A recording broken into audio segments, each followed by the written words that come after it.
Hello and welcome to episode 36 of Eyes of Saemyth. God almighty, how did we get to 36? That's... Oh. Some of us didn't. We're going to get straight in with a recap. I've got more spell slots. Whoever does the recap gets an inspiration for the session. Who would like to give us a recap of what happened last session? I would do the recap. I feel like I haven't done the recap in a while, which is weird because I've done the recap like a lot, but I would do the recap this session. Hello everyone, it's me, the lover 𝘏𝘏𝘮𝘏, here to do your recap.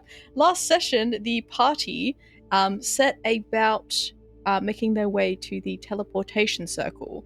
The ancient teleportation circle that Lyre and the party discovered, put back together, and made their way through. Prior to that, they departed Thanks. They departed the grove. What? Okay. Fucking stink eye right now. They departed the grove after some heartfelt goodbyes from the party there. Entering through the teleportation circle, they were moved most of the way across the country. I'm not sure if you refer to it as a country or as a world. Yeah, across the world we'll go with. Closer to the coast and closer to the destination of Bria Scye.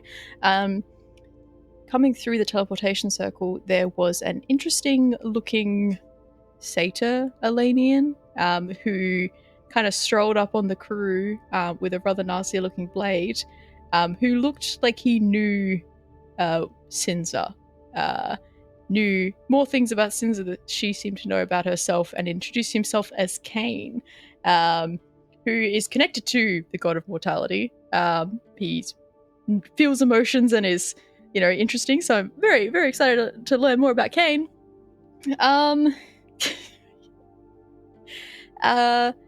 Departing, or I guess spending the evening around a campfire with some gentle conversations, some secrets and memories revealed, the party made their way to a coastal town, the town of starts with an A. Abrahamon, where Duncan had received a visit from a small owlin, an owlin that goes by the name Grim. After some conversations with his other motley crew through some chalk that was gifted to him, so conversations that really got them nowhere but everywhere all at once. We made our way to Abrahamon, searching for Duncan's crew, where they were getting stopped in port because they were being interviewed to see if they were carrying contraband. I think that Abrahamon has like biosecurity laws or something like that. After some, I guess, conversations, Duncan was able to talk to the portmaster, but not without them going over and checking on Duncan's crew. Yeah, that's what happened last session. I think I got everything. Half of that I forgot. So take inspiration for that. So use that when you will. We're getting straight back into it with Lyre, who has stepped away from the party, who have head down to the port in order to go and peruse the market.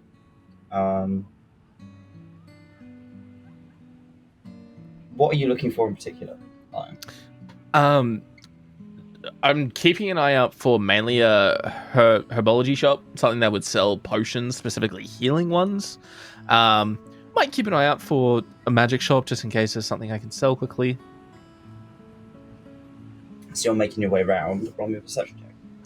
Oh god. Where? I need my character sheet. Comes in handy. Perception, you say, Master Tobias? You're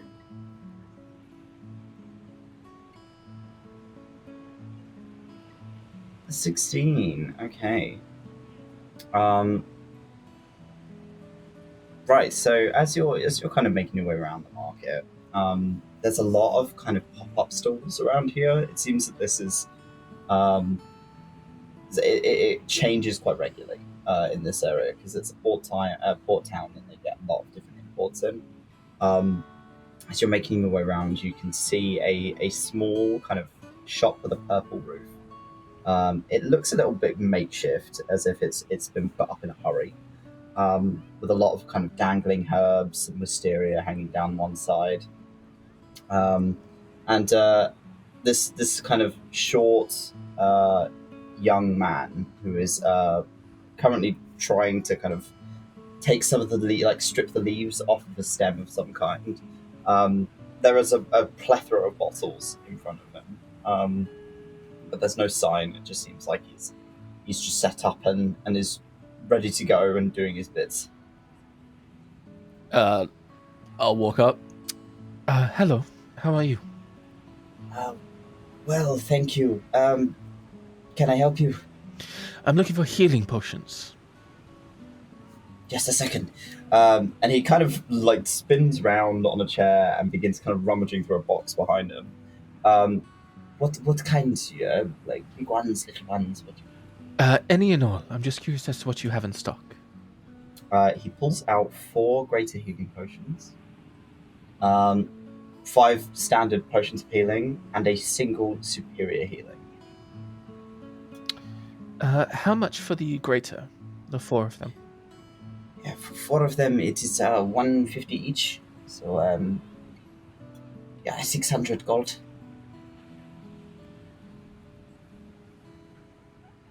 Done. Works for him. Oops, I did not mean to click that. As he kind of shuffles them over the table towards you. I've popped those in your inventory. Thank you. I'll remove that gold in a moment. Okay. Thank you. Do you have anything interesting here that you would recommend or are proud of? He kind of looks across the table, and the bottles are all of kind of different shapes. It seems that a lot of them have been handcrafted. It depends on what you're looking to do. Well, I'm in a group of curious people, I should say. We've traveled all across the world, encountered dangerous beasts, funny moments, and curious pastimes, puzzles. Anything really fancies our interest if it works. Okay. And he turns around, pulls a couple of bottles out. One of the bottles is empty. Places it on the table in front of you. One of them is kind of a green, thin-looking liquid. And one of them is kind of pink in a pointed bottle. He places all 3 down. These might be useful to you as an adventurer of kind. Go on. So the slightly pink one, he pushes forward, it is an oil of sharpness. It's effectively explains to you that when coated upon a weapon or ammunition of some kind, it makes it easier for you to land hits for a short period of time. So it adds +3 to your attack modifier. That is added to your weapon. He places this bottle in front of you. Having explained what it does, kind of rolls it towards you. It's not got like a flat bottom, so he just kind of has to roll it across the table. Right, and how much would this run me? I could do 3,000 gold. What else do you have?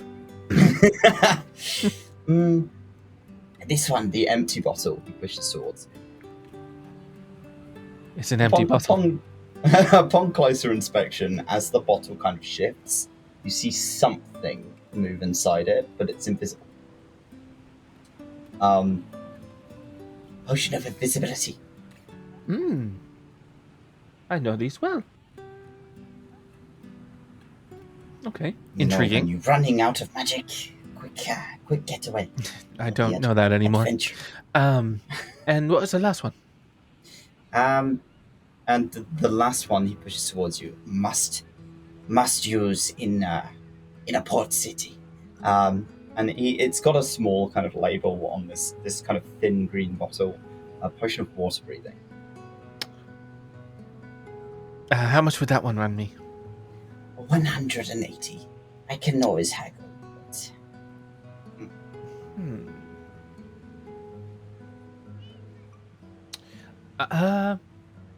180, you say? Yes. I am going to sea for a while. Is there anything out on the ocean you were looking for that maybe I could snag along the way to lower the price? We're heading north, I believe. North. On the ocean, no. Nothing for me. Okay. Any islands or locations around? What are you trying to... How much are you trying to get out of this? Well, it depends on the item. If it's killing a cold-blooded creature, I would like a decent discount, but if it's... I meant the potion, my friend. How much money do you want off it? Again, it depends on what you need done. I don't need anything. Can I get a vibe on... What the fuck is this dude talking about? Can I check what he's...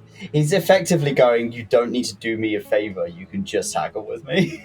I'm not good at haggling. Alright. I mean, I just bought 4 of your biggest potions. I would like a discount if I'm not wrong. I'd say persuasion check. Gladly. What's my persuasion?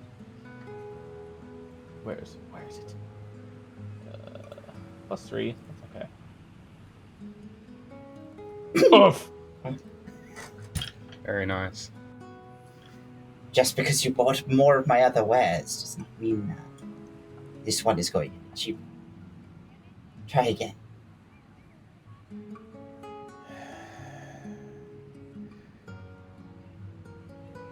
Is there anything in your arsenal you would like? Any old armor? Anything along those lines? A trade, perhaps? If you have ingredients, maybe. I do have a nightshade bouquet. You see them looming over the table. Nightshade. Mm-hmm. Very poisonous to the touch. These petals have been fermenting for a while, so they are extra poisonous. Do you just hand them, or put them on the table? No, I've had these things wrapped in a small package that I am holding in front of me. Okay. I'll do the pushing for 100 with the bouquet. Deal. It's almost half price. Huh? He'll hand over the bouquet. Takes it and immediately smuggles it into a pocket. You notice he's kind of looking down the road a few times as you pass it over to him, and then slides the potion towards you. Are you going to use that for drugs? Drugs, no, it's just not legal in this city. Oh, good to know. Poisons are a touchy subject. Why? Yeah, there was a little while ago people poisoning the water. Right. And this is why we are very strict on what comes in and out of the city. Got it. Okay. Well, here's 100 gold on top of that. Perfect. I've put the potion in your inventory. Thank you. Well, thank you for your service. I appreciate you very much. Have a lovely day. Don't get in trouble. My promises. What was your name? Sorry. Kieran. Kieran. Nice to meet you. My name is not important. Not important. It's an odd name. Adventurer. Have a lovely day. And kind of nods to you. And as you're walking away, you can hear the telltale kind of sound of the packet unwrapping. and a kind of a hiss as he places his hand directly on it and regrets that decision immediately. It's just like, haha, because it's been fermenting for quite some time. Yeah. But outside of that, I'm all good. I don't need anything else. If I don't see a magic shop or anything like that, I'll keep walking. Head towards the docks. It's hard to miss your party. They are significantly taller than the majority of people in this area, and they are awkwardly trying to talk to this portmaster who has his hands kind of crossed in front of him. And Duncan is trying to explain the situation to him. He looks not impressed in the slightest. I'll just walk up slowly, hear what's going on. 𝘍𝘪𝘭𝘤, the portmaster, has been given back the sending stone that you used to talk to Grimm. And he's just kind of looking at you expectantly. So you're going to go deal with your ship? That I'm going to do. Yes.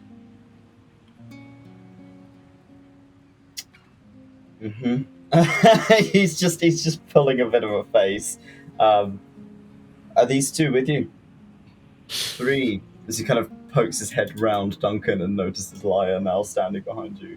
Right, yeah, no, this here is a member of my crew. Yeah, this is do you mind if we can give me 1 second, Lyre. He's gonna try and get the portmaster to step out 5 feet away. Roll me a persuasion check. Please, it's for a bit, please. Can I help Duncan by saying, supplies have been secured, Captain?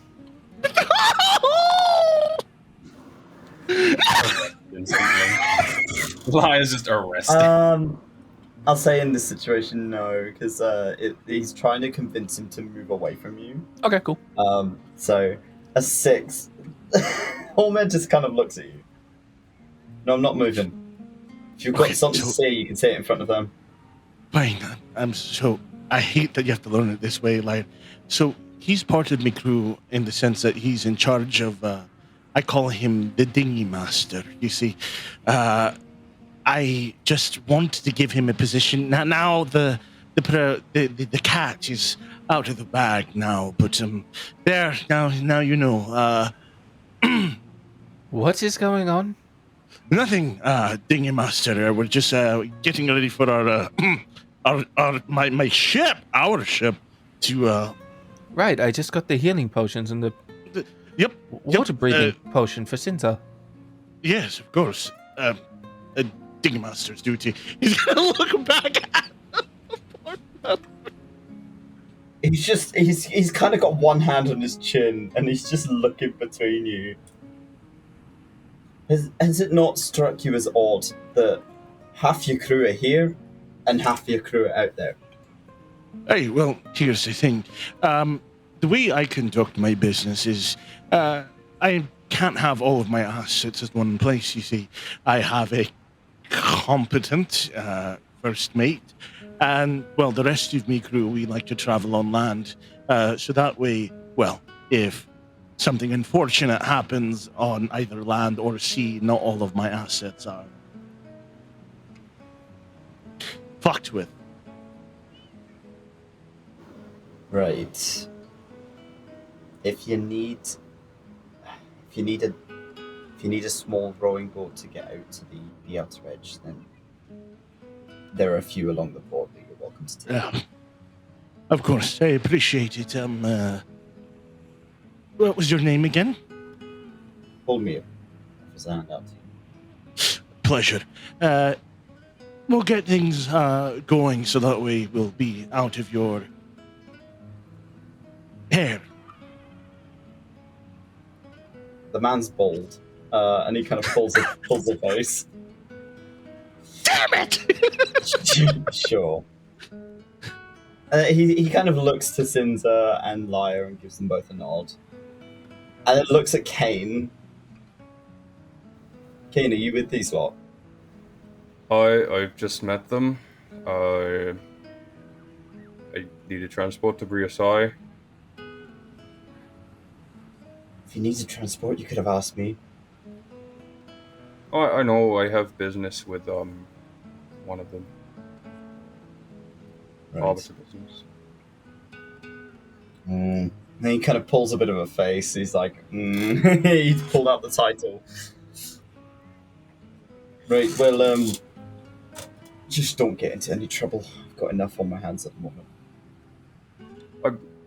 I'm sure there won't be any trouble. I'll get them out of your hair, as soon as possible. Just be aware that leaving the city borders at the moment isn't particularly safe. I understand. Is there any developments that's been happening? The storm that's been starting to accumulate from the south, near the old lands, has been pushing up north. Well, thank you for the information. I'll keep an eye out for it. If you're traveling to Bria Scye, be prepared for it to be stormy. Already preparing for that. He kind of nods to Duncan, but he has a bit of an expression of like, honestly, he's suspicious, definitely. Before making his way off and beginning to communicate with somebody else as another ship has come in through the gate.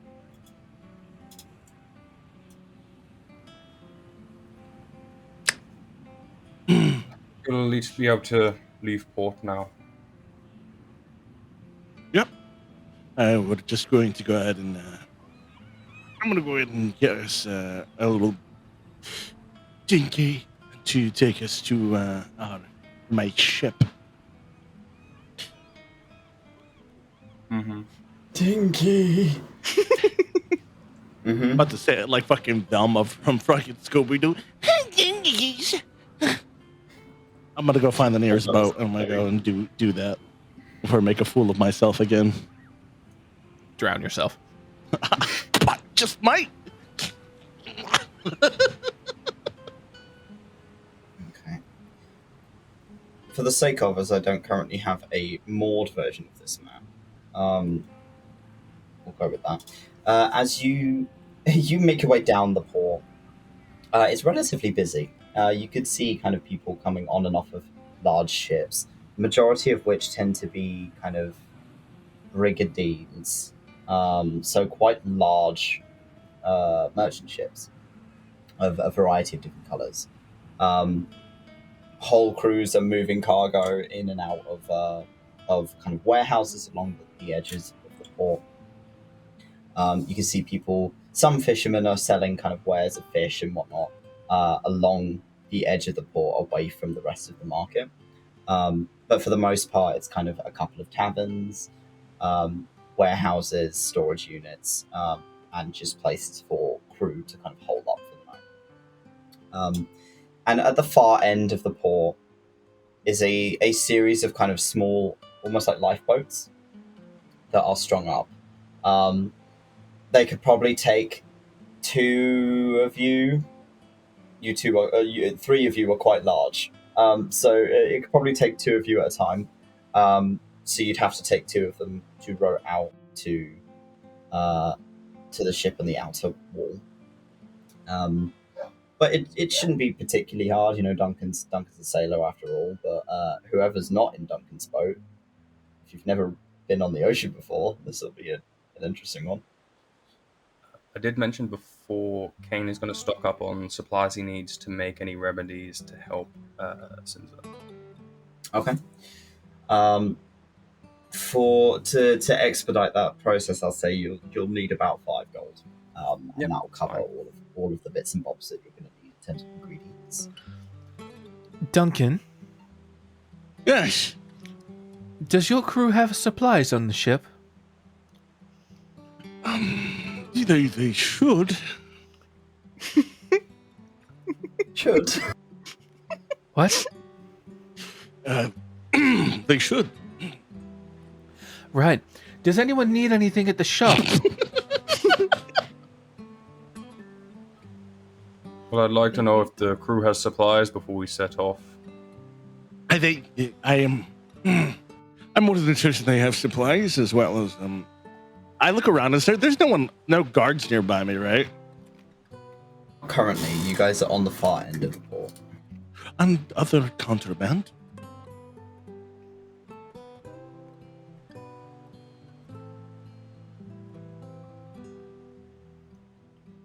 What?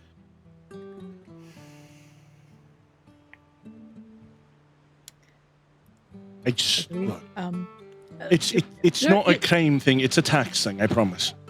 Oh, okay. That makes it. Oh, yep, that makes it still a better. crime thing. What's a tax?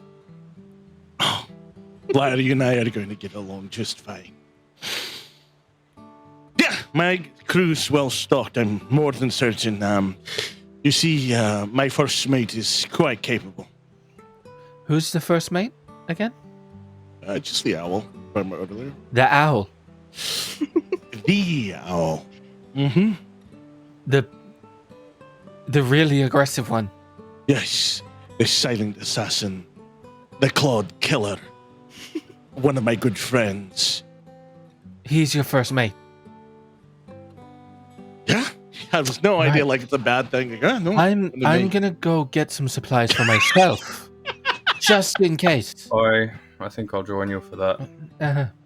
Oh, Sinza, Hi. to calm your nerves a little bit, Lyre's gonna pull out the potion of water breathing. This is a potion of water breathing. Oh. Thank you. Hopefully, you won't have to use it. Yeah, I don't plan to, but I greatly appreciate. Emergency only. Okay. Yes, thank you. And she takes it from you. Hand it over to her. Take one of these as well, and he'll give you a greater healing potion. Thank you. Duncan, Move those take this. into inventory. He'll hand you a potion of greater healing. Sinza, Yes. you trust him? And he points to okay. Cain. I don't You know. need him? Sorry? Do you need him? Yes. He hands you a potion of greater healing. Cain.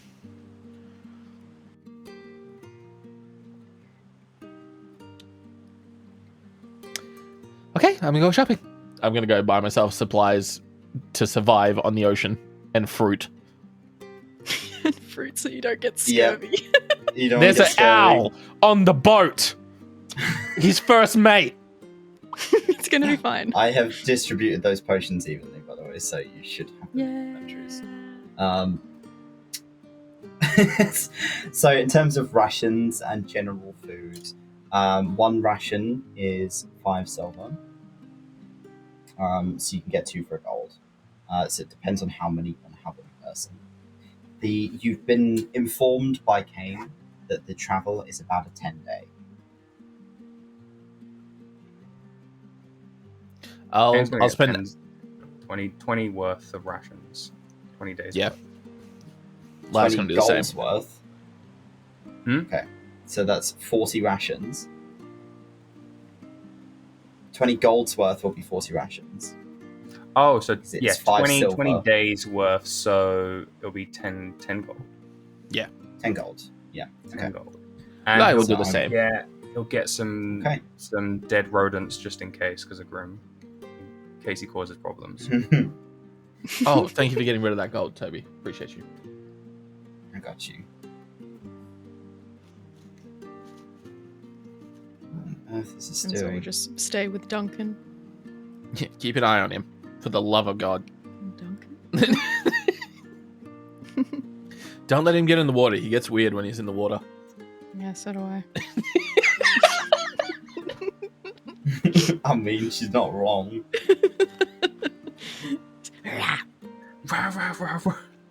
To get on the ship, it's just like fucking Duncan saying, "What will we do with drunken Asmoth? What will we do with drunken Asmoth?" Sea shanty night? Sea shanties on the boat. Yeah. So as if Duncan and Sinza are heading out to the boat whilst these two are shopping, and then Yep. they're going to catch up. Okay. Nope. Oh, wait! Do I have to get on the little dinghy to get to on the the boat? lifeboat. Yeah, I'll be Yeah, like, to get on the lifeboat. Fuck. don't worry. Uh, Since everything's going to be fine. It's like riding a bike. You've ever ride a bike before? what is a bike, Duncan? Ah, that's perfect. Come on, get in the boat. It's like, take your first steps. Just Okay. trust me. Yeah. Get in the No. boat. Yeah. Get in the boat. Just She's like standing on the edge and she like goes to put a hoof in and then takes it out and then goes to put a hoof in and takes it out. She's like, yeah. She does like a laugh and she Right. comes back. Yeah. No, it's cool. We just get in the Okay. boat. Just get in the boat. Yep. okay. Yep. Okay. On Yeah. 3. Yeah.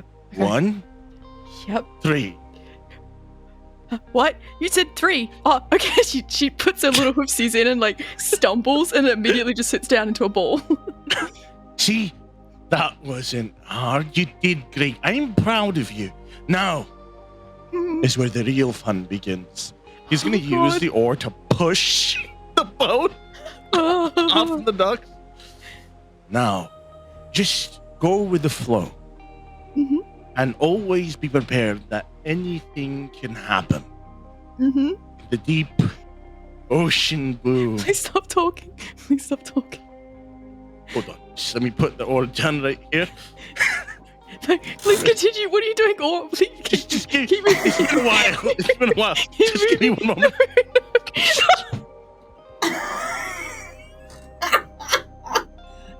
You are cruel. I'm so glad Kane's not there. Kane would be so pissed. They're having a Shrek and Donkey moment, dude. Like, if an Elanian can be like ghost white, Sinza is pale and looks like she's gonna cry. See? Look. There you go. See, you got the right skin tone for it and everything. Why did I It's- agree to this? Why? Oh, what will we do with a drunken asshole? What will we do with a drunken asshole? What God, will we please do continue. with a drunken asshole? Right up in the morning. You are evil. As you begin kind of pedaling away effectively from the dock, you watch as like the edge of the dock that was visible mostly underneath the water just fades into this pitch darkness. As the basin outside of Abrahamon and behind the walls is deep. It's a very deep basin.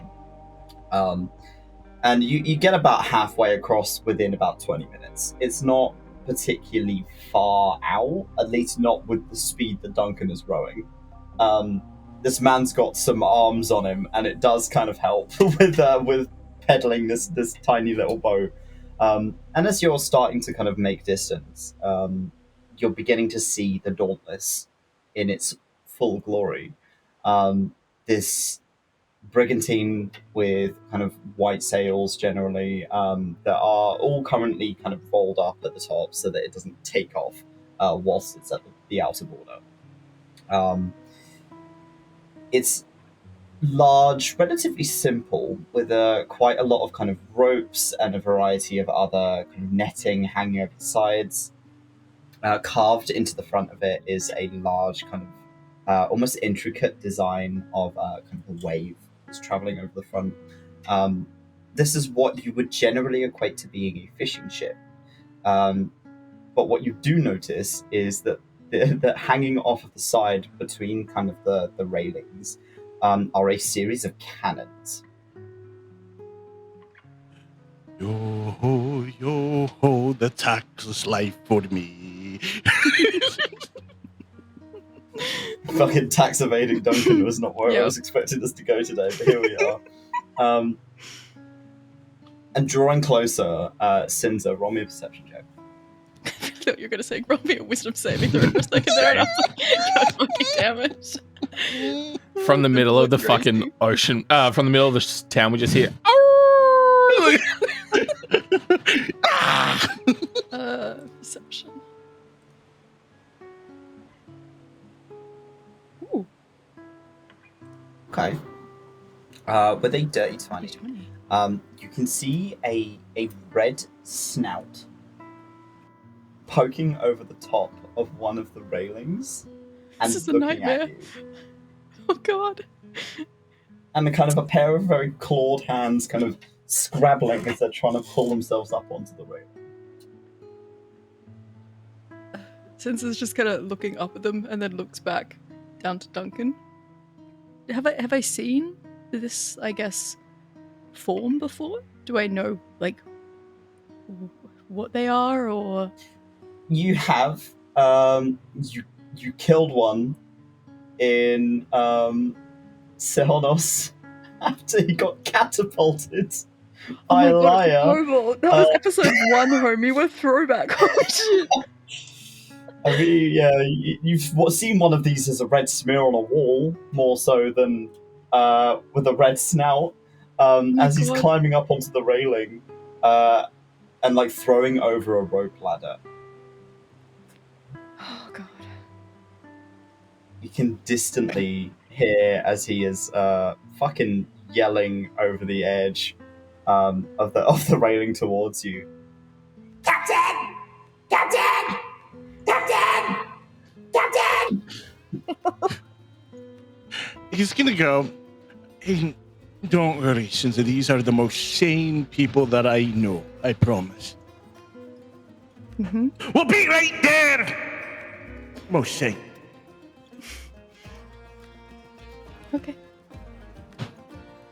As you the scared? rope ladder kind of makes it down to the edge of the What did you say? I'm just scared. scared. Yes! I am very scared right now, Duncan. Good, that's the first step to healing. Okay. I'm gonna think he's gonna miss the ladder. You have to, like, row backwards slightly in order to realign. Hey, okay. Got it? Okay, but hey. I got it. Can I send the ladder? Duncan, okay, I had a really... Thank you for rolling me over here. If you shake that ladder while I'm heading up there, I'm gonna put my entire body weight and just drop on you. Please do not shake this when I'm going up. I'm respectfully. ready for anything. Okay. I promise. I won't shake the ladder. Okay. I cannot say the same for Kip, though. Who's Kip? You can see the red snout above you, looking down at you. He's just holding the edge of the ladder, like, staring really intensely. I understand now why Cain was so scared of losing his organs all the time, and she starts to climb the ladder. As you stand up, roll me a dex check. You do this to me. Oh my god. It's a small boat, there's two people on it, and it's rocking. You are trying to stand up and carry your balance. Okay. You're able to kind of keep your stance wide enough that you're able to stay upright as you pull yourself up onto the ladder. And as the ladder kind of pulls down with your weight, Kip gets pulled with it, and is kind of dangling over the side of the boat, hanging onto the top rung. Despite the ladder being attached to the side of the boat, Kip seems to think that he has to hold on to it. Okay. Sinza's like holding on to it. How far is Kip from me? Like, he's really dangling over like inches from my face, right? While his feet are barely hanging onto the edge of the railing, he's almost entirely hanging off the side of the boat. Hi, I'm Sinza. Are you a dragon? No, I'm mostly a goat. But you have horns. Like a goat. Like a dragon. Oh, okay. I'm gonna He climb up. skedaddles backwards, like up, back onto the boat as you climb up. As you get up onto the boat itself, it's a large open space. You can see kind of a large bosun at the front. It's kind of panelled with the two separate ends are kind of elevated from the rest of the deck. It seems that there's stuff kind of kept below deck.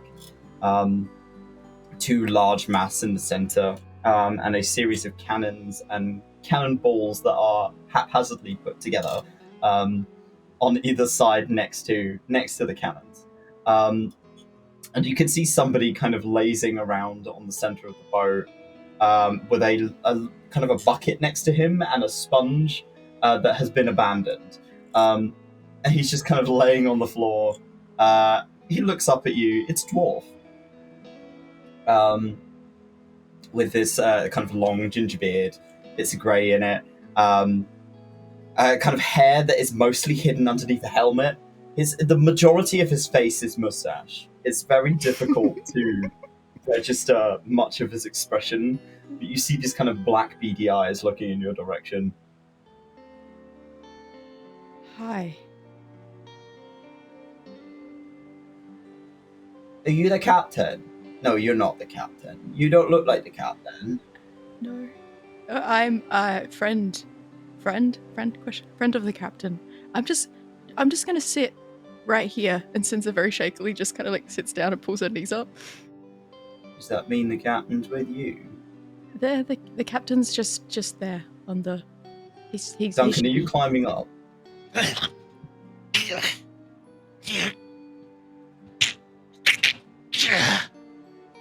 He's gonna lean. He's just like hanging off, like on the railing. No need to fear. Your captain is here. Where's the first mate? Hello, Captain. It's good to see you.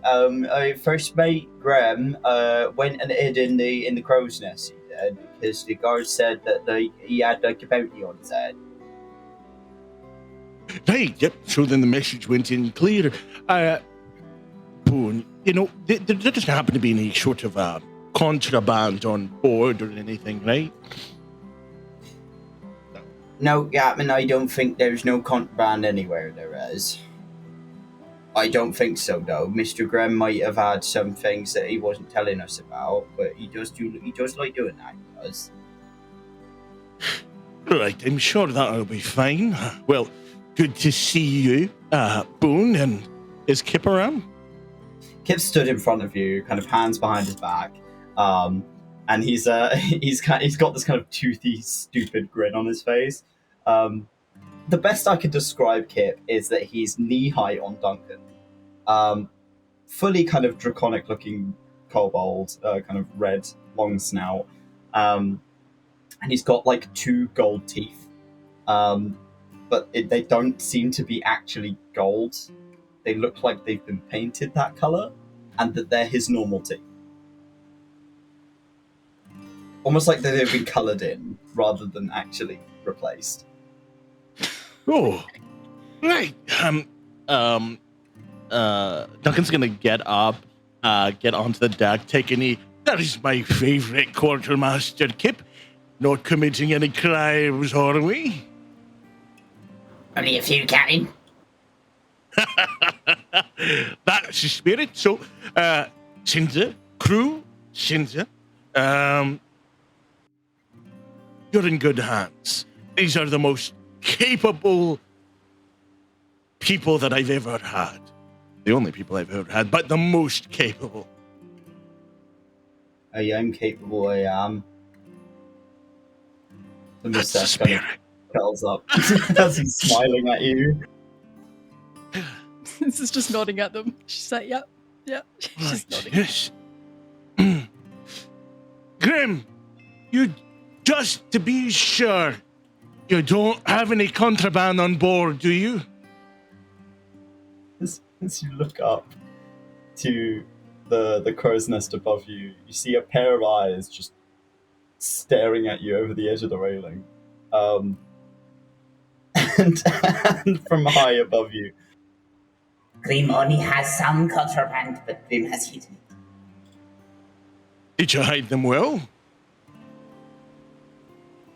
No. Fuck. They're not explosives, right? No. Oh, then we're fine. We're fine. We're perfectly fine. This is just a regular fun day for the crew. Grim has We should drugs. be fine. What? Grim has drugs. They better be the fucking good kind if we're gonna go on the fucking port with it. That is not for Grim to decide. Right. Well. Fuck. Yeah, so, here's what we're going to do. I'm just going to do a quick walk around the ship, make sure that there's nothing odd. And you just stay there. And, Sinza, good job. Thanks. Since there's something you do notice is that having gotten off of the little rowboat, the swaying on the ship is a lot less noticeable. It's big enough that it doesn't rock half as much, so it's a little less jarring to walk about on it than it was on the rowboat that was much smaller and caught in every wave. Can I just ask you, Tobes? This is like, have I seen many vessels like this in my time traveling at all?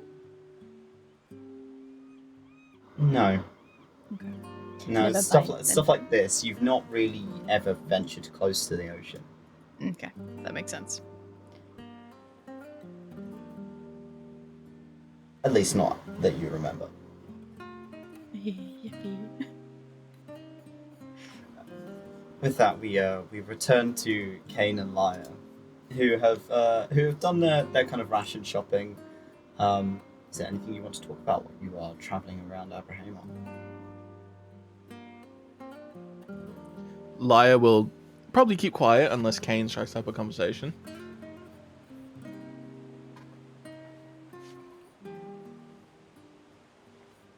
You're muted, bro. You're muted. Muted. If you get too close to him, he'll instinctively step back from you for like a specific distance. And he keeps that distance if you get too close.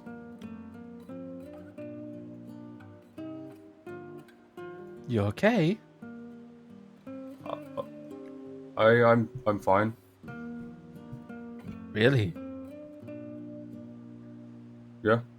Nothing seems to be upsetting you, and Lyre will like step really close.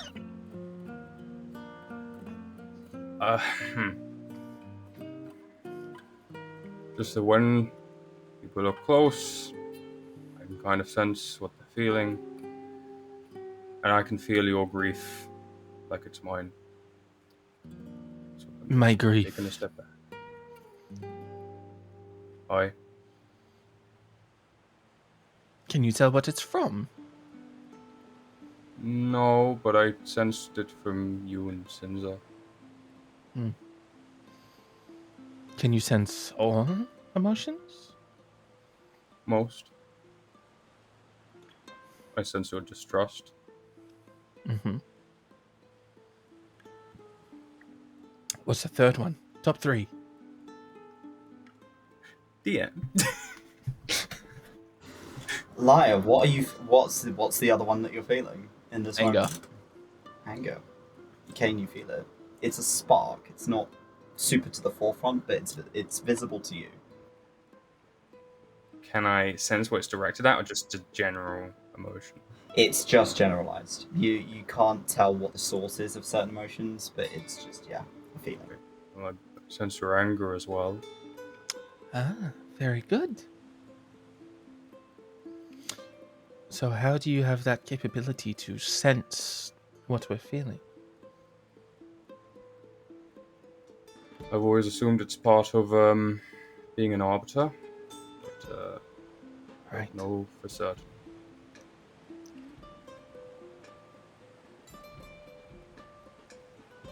Right. Well, I will keep my distance so that my grief and distrust and anger doesn't upset your senses. I don't mean disrespectfully. I know you don't. I've learned this world is full of weird shit, and people have different capabilities and needs and wants in their life. You just gotta roll with the punches these days. Aye.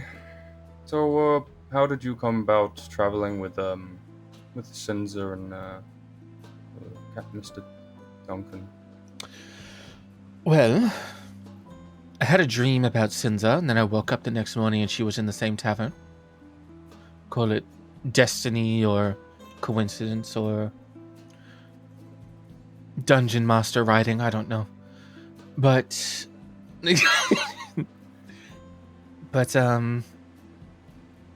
we all shared I say we all. Myself and Sinza shared the same dream along with two others.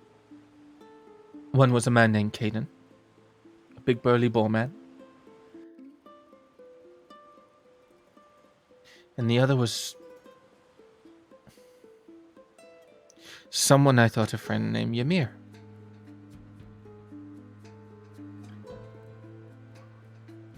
And turns out she's actually a terrible, terrible person who doesn't deserve to live. So, It's good we're on the same page on that.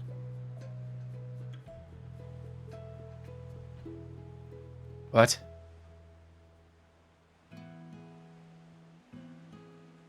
Ymir's... I'm aware of the name and some details. He'll gesture to his sword at it, and you will see underneath where the executioner is crossed out, he'll have the other names, and then at the bottom a new one that's fresher. They're written in Dwarvish, right? Can Lyre read them? Dwarvish. He cannot, without his We spell. can't. No. Currently cannot read them. He will gesture to the bottom. Dwarven? That one's in Dwarvish. It's Ymir's name. Right. Who are the other names? Well, the others, and he'll point and list out the executioner, the hag, the other targets. The Bloodied Mother. Bloodied This, Mother. you've got Synthesis. And, Synthesis is on there. The White Lichen. The one like. Would you believe 4 of those were in the dream?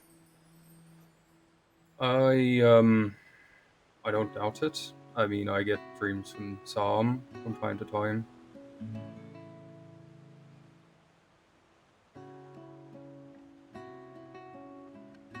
The executioner is dead by my hand. And if he comes back by whatever means, I'll do it again. The Bloody Mother.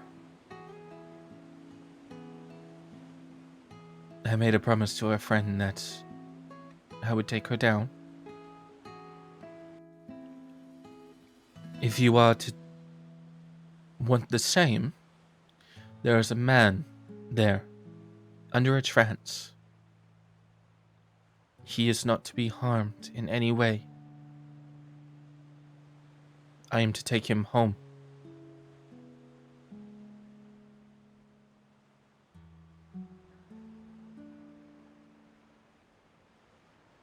Well, I assume he's not on the list, so I don't have any intention of harming him.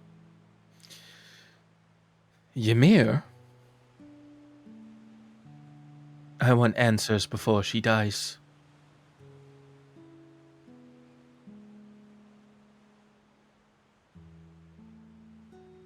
And the White Lichen is Sinza's business. I will help where I can, but I'm assuming you know. I'm very much aware of the White Lichen. Hmm.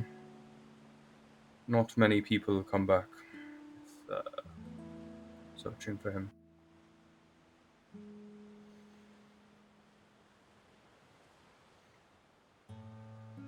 Okay, Mr. Cain. You have my interest.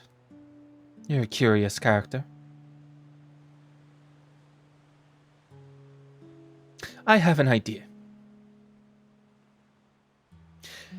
The man I mentioned before, Caden, he looked at life with a smile. Always saw the funny things behind everything. Always looked for something funny. And I want to try and take that on a bit more. Sort of carry on his legacy until he comes back. So I say we have a bond. You and I. Something to create camaraderie between each other. You know the big blue man, Duncan? Oi. Well, he's a captain of this ship, right? In title. Captains have captain quarters, right? Yes. I can Right. go in with this. Well, after his passing, Caden bequeathed something on to me. And Lyre will reach in his pocket and pull out a stink bomb. Now, a captain who might have had a big meal could be quite flatulent while he sleeps. No?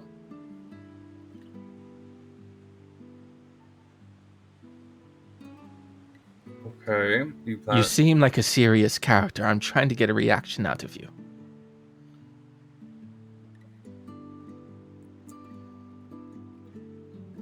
If you want to travel with us... What was that? You just want to use it in his quarters? Do you have something else? No, I think this is... No. There was thoughts there. I'm new to this. If you have experience...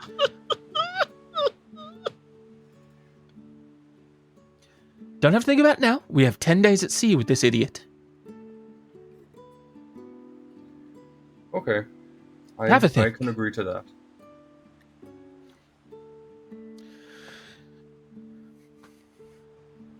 By this point, you two have headed to the end of the port and found one of the life rafts that could be distributed to you. Which one of you is going to be rowing? You're rowing. Yeah, he's fine. He's just start rowing. He's 3 times the size of me, Toby. That was a stupid really. question. He's gonna throw it I about. figured I'd ask anyway. Don't look down on me. I don't know if you had control when you fucking speedboat your way over. I'm not a warlock anymore. The speedboat is Cain just going ham on the rowing. Boom, boom, boom, boom, as you fucking rowing. You make your way across the water. And similarly to Sinza, you see the Dauntless. Now kind of more alive as there are kind of more crew on board, or at least a couple more people who are now actively moving about on the ship. Both of you roll me a perception check. I haven't rolled them yet.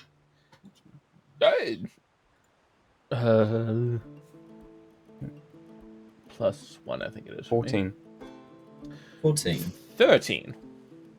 14 and 13. Both of you notice that on the far side, the opposite side to where there is a ladder dangling down the side of the ship, is a series of other smaller boats with the flag of Abrahamon kind of flying above them. It seems that these are guard ships that have stopped with boat that have been doing an inspection. Currently, it doesn't look like any of them have boarded onto the Dauntless. But they, whether or not they've been on and off already, you're not sure, but they are present. Okay. And similarly, again, to Sinza, as you pull up to the rope ladder, you see a red snout at the top of the ladder looking down at you. Hello? Captain, we have intruders!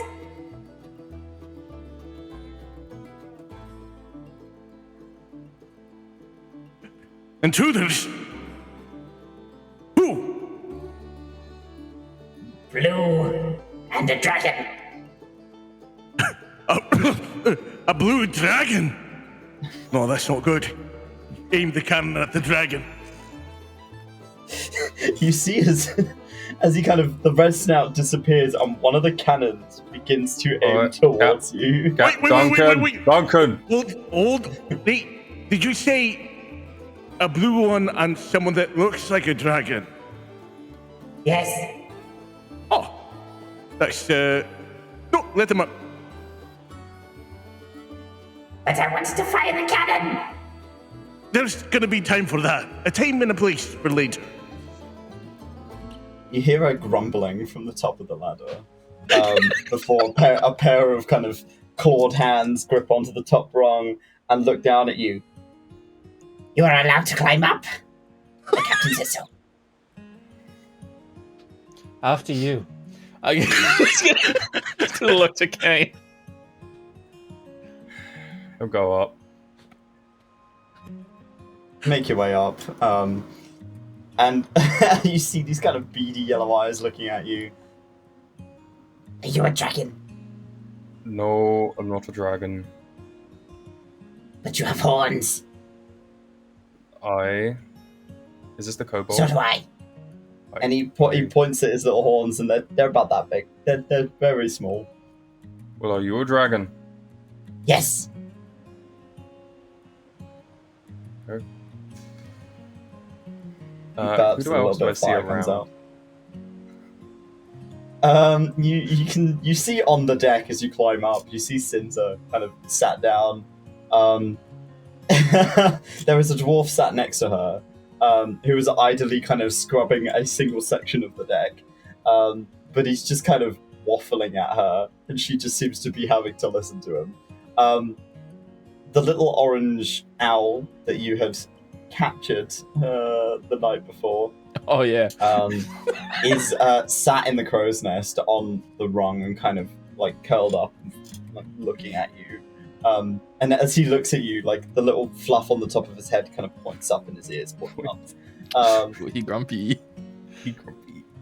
As he kind of fluffs up a little bit as you get onto the ship. I will just give him a wave.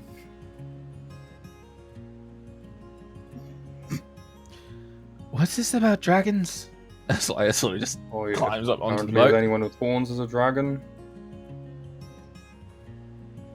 Oh. He's a dragon. I don't. Are you a dragon? No. He'll look at Cain. No, I'm not a dragon. Idiot. I hope to turn into one Alright. someday. You want to turn into a dragon one day? One day. I have a plan. What do you mean you have a plan to turn into a dragon? Magic. Right? It's pretty magical. I know.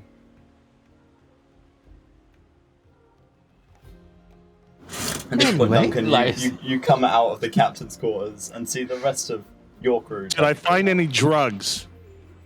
Not in the captain's quarters and not below deck. You don't know where Grim has hidden It's them. in his Alright. pockets, Jade.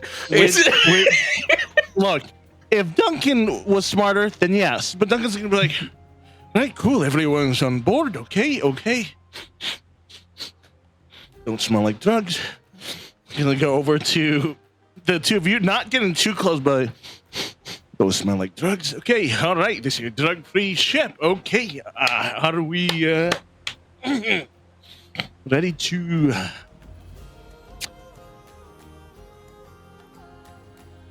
How's everyone looking at me? There's a lot going on here. Hey, sorry. Here's my pitch. Hello, welcome to the Dauntless. My ship is a very nice ship, you see. It's a big ship, pretty fucking huge. Isn't that right, Boone? Hey, Captain, it is pretty big, it is. It's fucking huge. Alright, It's fucking huge, it is. There you go. huge. Is that right, Kip? Yes. Big ship for big people like the captain. Yes, we're all big people here, yep. Oh. Kip is knee high on you. He's not big. This man's fucking tiny. Hey, I have a question, Tubbs. Do we still need to check in, or can we go? If you want to leave from this point, you don't have to go into port. Right. Well, actually, one more thing. First mate, do we have supplies to last us on the trek? I'm sure that you packed it, you scallywag. Grim has made sure that the ship is well stocked, Captain. With fish. I knew I could count on you, first mate. Right. So, who cares if there's fucking drugs on the ship? Not me. We can go if you want. We can set sail right now. Like right now. You need to go. Mm-hmm. Sinza. Is this like a drug ship? Sorry, say I'm sleeping and my pillow is like, firmer than it should be. And Yes. should I tell you if I find drugs? Or... I don't think you're going to find any drugs in the pillows. There's feathers in them, and you see we have a first mate that's made entirely of feathers. It's sort of a deterrent. Okay. Now, however, if you're, I don't know, walking around and you happen to find something recreationally sound, you just ignore it. Like It's what? not there. It's not real. Like what?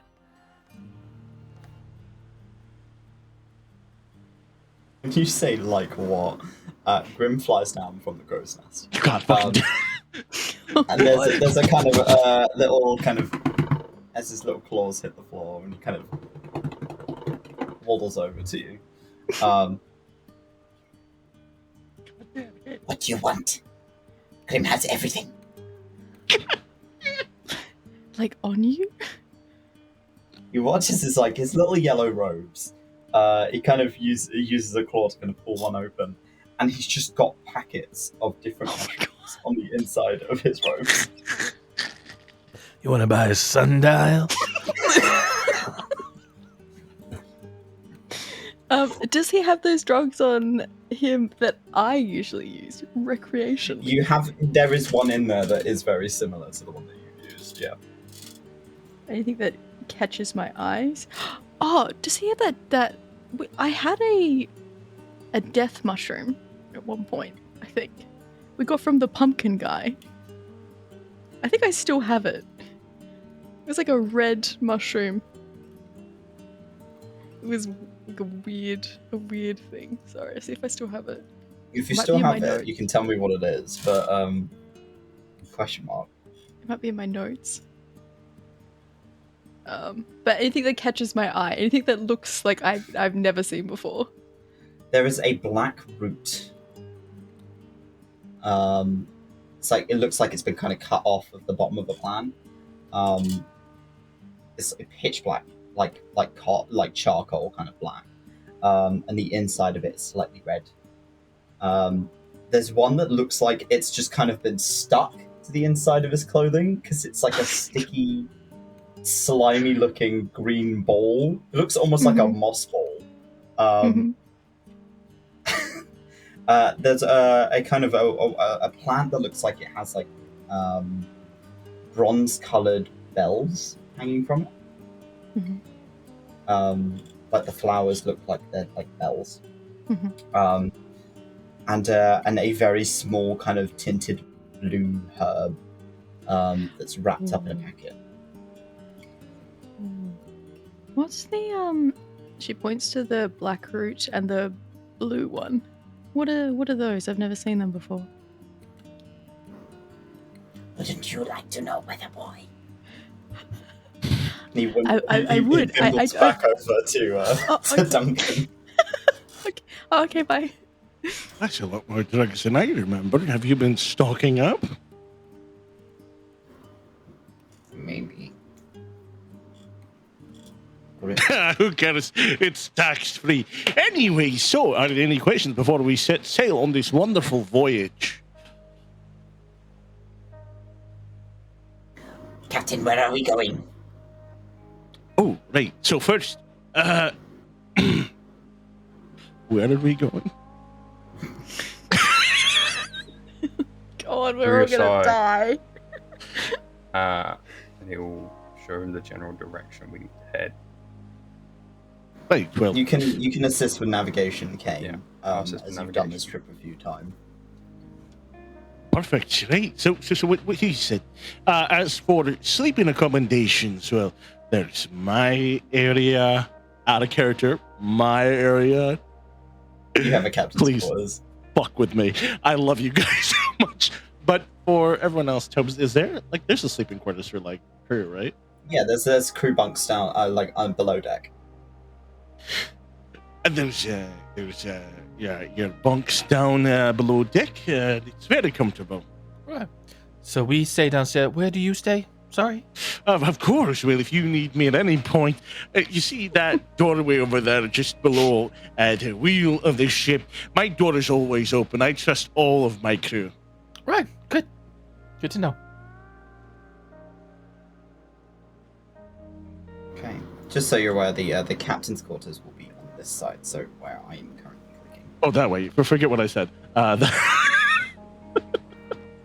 Beneath the What was anchor. that? Right. Perfect. So as you all begin to kind of steady yourselves and ready to leave, and Cain heads over to talk with Grim about how the navigating is going to work. Boone walks over to you, Duncan. Captain, just so you're aware, there is some mighty fine storms going out on the ocean right now. So it's going to be quite a bumpy ride, I think. Is it something we can handle, do you think? It was quite difficult getting there. Do you think we need to take it slow, take a wee bit of rest? As much as I love the seas, I know how unforgiving it can be, and the last thing I want is to put any of you in harm's way, even Dinghy Master over there. We don't know if we're going to have too much trouble on a big ship, but if it gets any worse, we might need to prepare the cannons. We might, because there are some big old fishies in that water. Big old fishies. I like the ones that you talk about being in the void and all that. Then this ought to be a good time. Right. I'll go put some stew on, Captain. And Boone kind of bimbles off towards the kitchen. Wait, Boone, wait, one moment. Hold on. I'm gonna pull out the meat that I've been saving up. Can you do something with this? Oh yeah, I can work with that, Captain. Thank you. Oh, thank the gods. I've missed your cooking. I've missed you too, Captain. He smiles at you. Keep the Cain away from the cooking, please. The big dragon fella. Yes. All right, I'll make sure that kitchen door is locked too well, and I'll strap down nothing that's not nailed down. All right. Yes, absolutely. And he salutes kind of awkwardly to you, and then bimbles away. So, if there's nothing else that the rest of you want to do,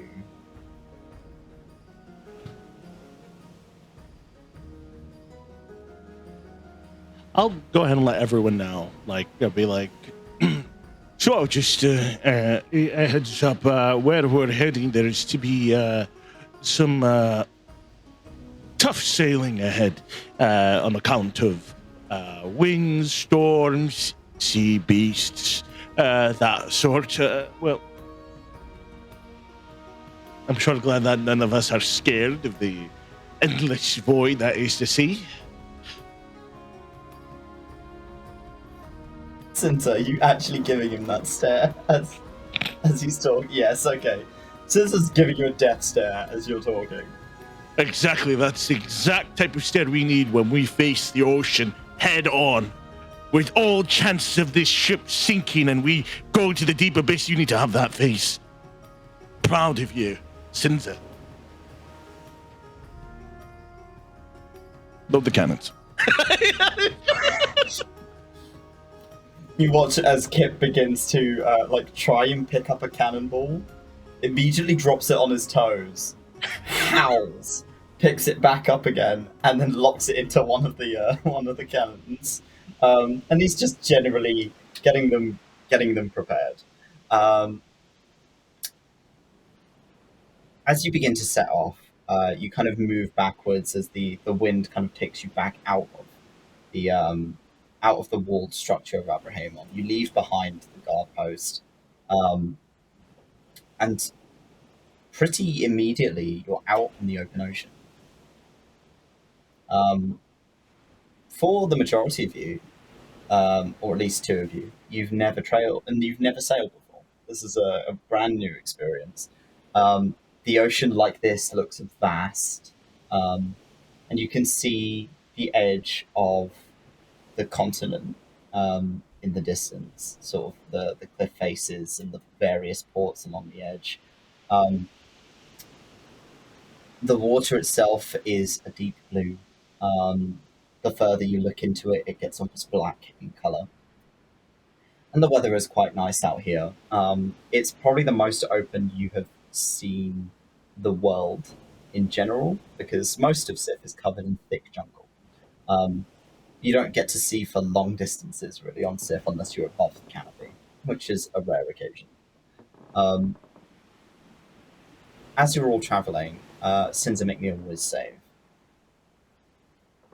Just gonna say I'm gonna go check up on Sinza. Cain, get her, Cain. I was literally just gonna say I'm gonna go check on Sinza and see how she's doing.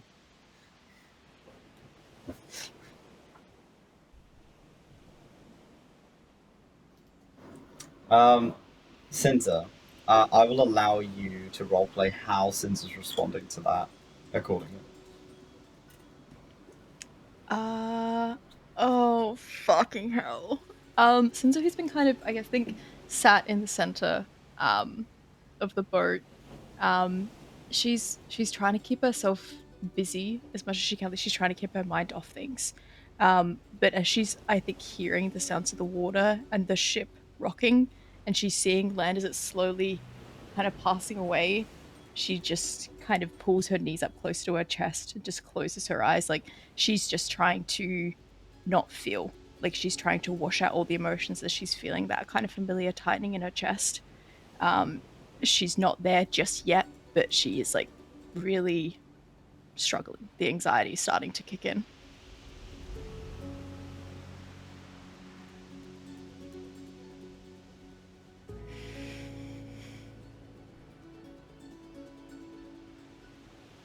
You have a bit of open time on the sea as it's about midday. So if you want to engage with each other, now's the time. Lady Sinza,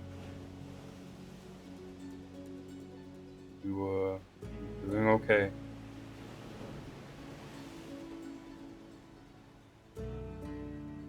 Huh? How are you feeling?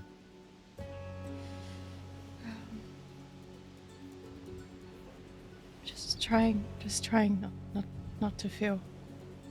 To be honest, if I just don't feel, then it can't get any worse. So I'm just.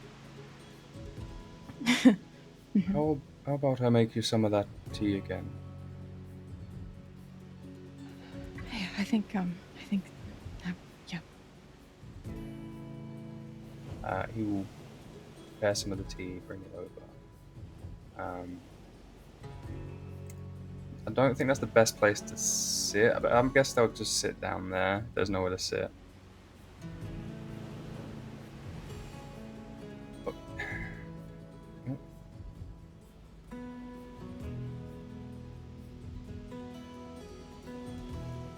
You could go below deck if you wanted to. Hmm? You could go below deck. Could go below deck, yeah. Okay. Would you feel a bit better below deck, or do you want to stay up here? I think maybe not seeing it for a bit until might help.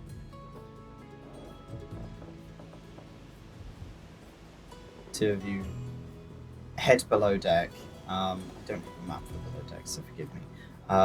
As you both kind of head underneath the surface of the ship, there are streams of kind of light traveling in through the grates that are above you, A few lanterns are lit and caged on the inside of the ship. There's about 7 beds that are laid out on one far end. A lot of cargo. It stinks of fish. So it is for the majority part a fishing boat. So it's not surprising. You see a couple of barrels of mead. It's mostly kind of laid out, so it's easy to get to storage, easy to get to where people need to go. A few kind of beams holding up the structure in the center. It seems like the ship goes deeper. You can go further down into the hull if you want to, but for the time being, the dim lighting, you can hear the kind of water outside. It's not as daunting as it is up on top of the deck. In the dim light, Cain, you can see at the corner of Sinza's eyes, there is this almost like blue glow where the blackness is starting to eat away at the color in her eyes, and she just kind of finds a wall to like lean against, and you can just hear her kind of panting as she's just like trying to collect herself. Has she had any of the tea? Did you offer her to her? Yeah. As you like pass it to her, you can see her kind of nails are a little sharper as she like reaches out for it and shakily just like drinks it at like at pace.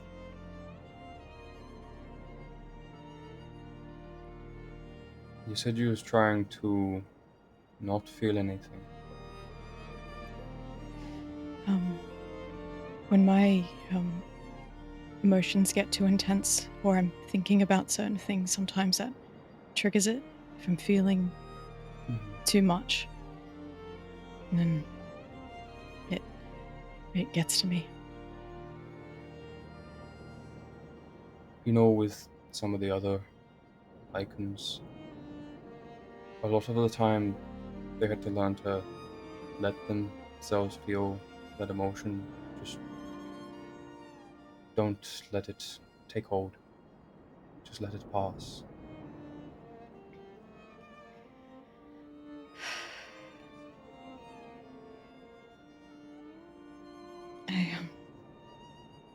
Not all at once, just slowly. Take your time a bit, but let yourself feel that emotion. Ooh. I think as I think this concoction that you've given Sinza kind of relaxes some of those like heavier emotions that she's feeling, like the lichen is pushing onto her. She starts to allow feelings that she kind of holds very close to her chest slip a little, like grief and sadness, and she just, I think her facial expressions drop a little bit as she allows herself to feel emotions that she usually kind of hides.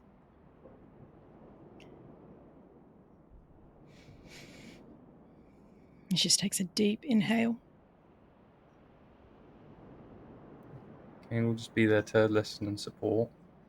If needed, just let her go through that. Does she say anything during that, or is she just kind of letting it out slowly and then just focusing? Yeah, I think she's fairly quiet. She probably eventually does just kind of sit down, occasionally looking in your direction. It's like she's feeling that comfort. Is this, I guess, innocence to her? Like it's just like as these emotions kind of roll off her. Yeah, she just takes a seat and doesn't say much. She's just feeling and trying to settle at the same time. Cain will just kind of let her go through that. Won't say much. Might check in here and there, just see if she's doing okay.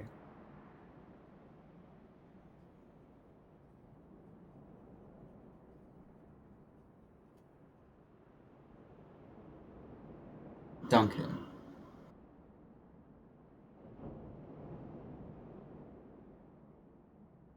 It begins to rain. and it slowly, as you're traveling, begins to kind of pick up. It's not horrendous, but you're watching as the clouds above you are beginning to darken. A wind is picking up from one direction as Kip begins to kind of have to move some of the sails to realign themselves so they stay on course.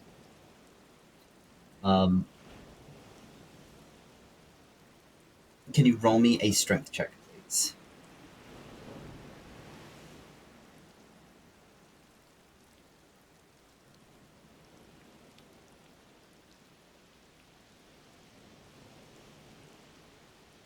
My rolls are ass today.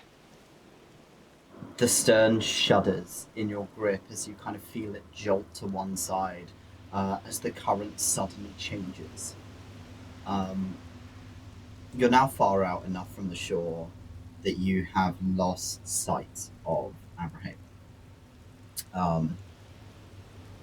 And now that the current is kind of beginning to shift, it's becoming more of a struggle to keep you on course. Lyre, can you roll me a perception check, please? Absolutely, my friend. Oh, kind and just DM who would never do anything to hurt me.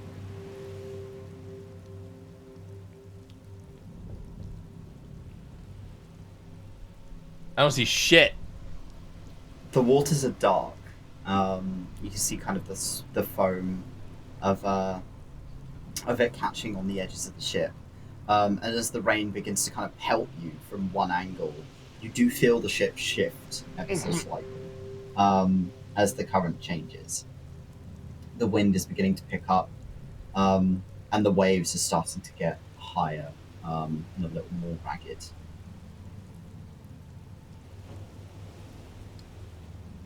All right. He'll For the sort of most part, you don't see anything odd. he'll just latch on to like the railing and be like, just looking around, like, damn, storm.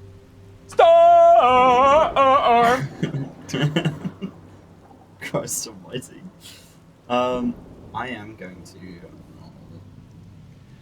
I'm gonna get munched off the side of this fucking boat, guys. I hope you know that.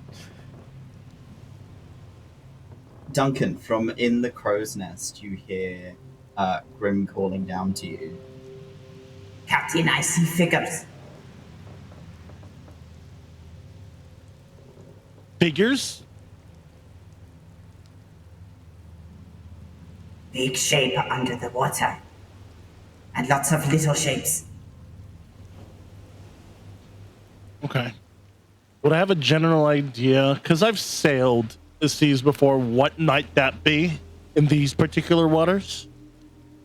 Grim has not given you a great description, but you can roll me a nature check.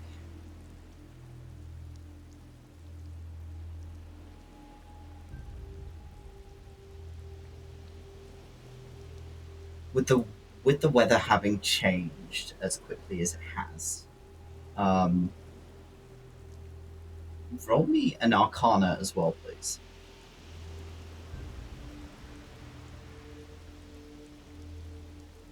Okay. It feels like almost static in the air. Perhaps the coming of thunder. It's the same kind of sensation of that sort of feeling. But it doesn't quite feel the same. Something feels off about it. It makes you think perhaps there are sea serpents in this area. Maybe just fauna that's decided to come hunting for ships rather than for, anything else of interest. You faced a good number of overly large sea creatures in your time. But it's usually quite rare that a sea serpent is not is on its own. It usually comes with a variety of other things. In your time, you've witnessed sea serpents ridden by sea elves that have taken down ships. Is there anything I can do to avoid this conflict, or should I prepare for a conflict to happen regardless? I'm not a strong captain, but I would like to think I have a general idea of fight or flight. You could try and change course. Get yourself out of the storm before you get too deep into it. Or face it head on. Perhaps it's a fluke. Perhaps Grim saw something that has no interest in your ship. But that would be taking a risk. It shoulder checked us, bro. I'm just saying. Duncan's not going to take the risk. I'm going to try and change course. Okay. Roll me, let's say, a wisdom check. Wisdom. The snake. I don't know what's going on with my road. I think I'm going to switch to dice. That was like... Yeah, switch to dice if you need to. Go ahead. I won't leave him. It's difficult to determine what direction to move to get out of the storm, because it seems pretty all-encompassing. But the storm came in from your west. So if you move more towards north, perhaps you're like north of with the boat moving towards the let's say the east. I'd say you're moving away from the direction that the storm came in from.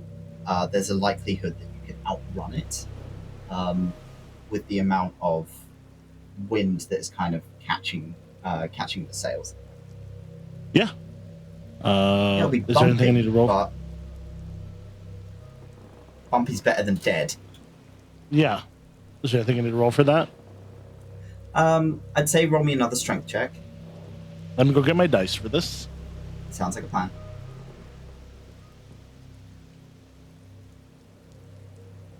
In the meantime, Cain and Sinza, you do feel the thump on the ship as the current has changed course. Sinza's head snaps up and she looks in the direction. Did it was it the thump from something hitting the side of the ship, or from the ship just changing direction? Sinza's ears are just doing the little radars. She's kind of listening. And she looks at Cain. Encounter anything like this on your travels to Bria Scye in the past? This is new. Once, but I'm not sure. He's gonna go and check against the wall. Is there any way he can look out down here at all? Well, you do have that ring. What? I think he'll use the ring. Okay. What does that look like?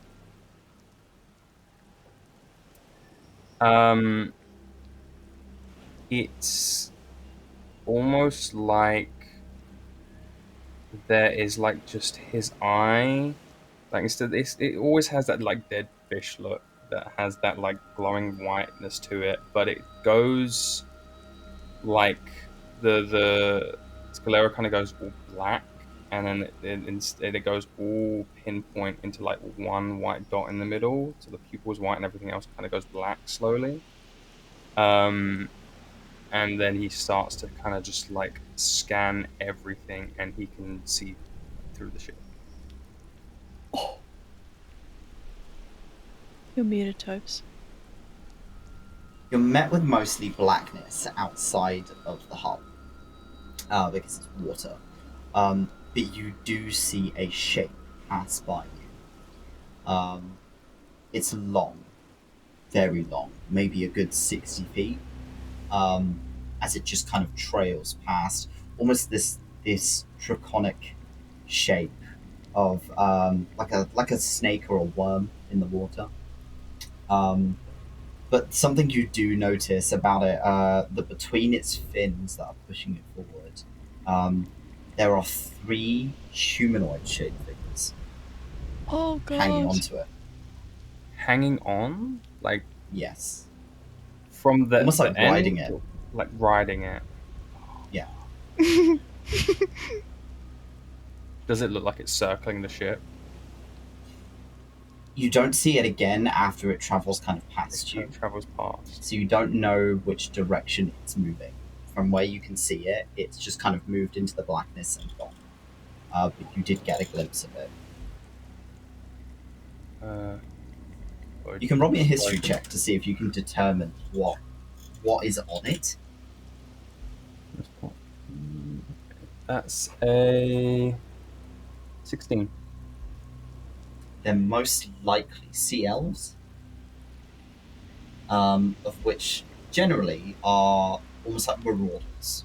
They will take down ships, and take what's on them, because landlocked items are not something that sea elves get often. They're also cannibals. I will relay that. I think it's best we get above the ship. It looks like we have company, possibly marauders. Okay. Yep. He still has that terrifying fucking eye. She's looking at you with like a "What are you?" expression. What are you? And she like picks herself up from the floor and kind of, with like land legs, tries to make her way up the stairs. Okay. Sinza, can you roll me a perception check, please? Can. Do I see what hits me? Please roll better than me, for the love of God. Nope. Oh, can I use my inspiration? Yeah. I probably should have used that for my wisdom check. I'm gonna make a say. Come on, baby. Kill myself. Okay. So we'll go with your higher. With a 9, you catch a glimpse of something on Cain's finger. But other than that, nothing looks odd about him, other than the eye that's kind of staring through you. He only has one eye. Like, he's got one working eye. And that one is kind of like this fucking pinpoint of light that is staring directly into you. But you watch as he kind of turns around, looks back through, does another kind of round of the hull, and he's looking at the walls like he can see through them.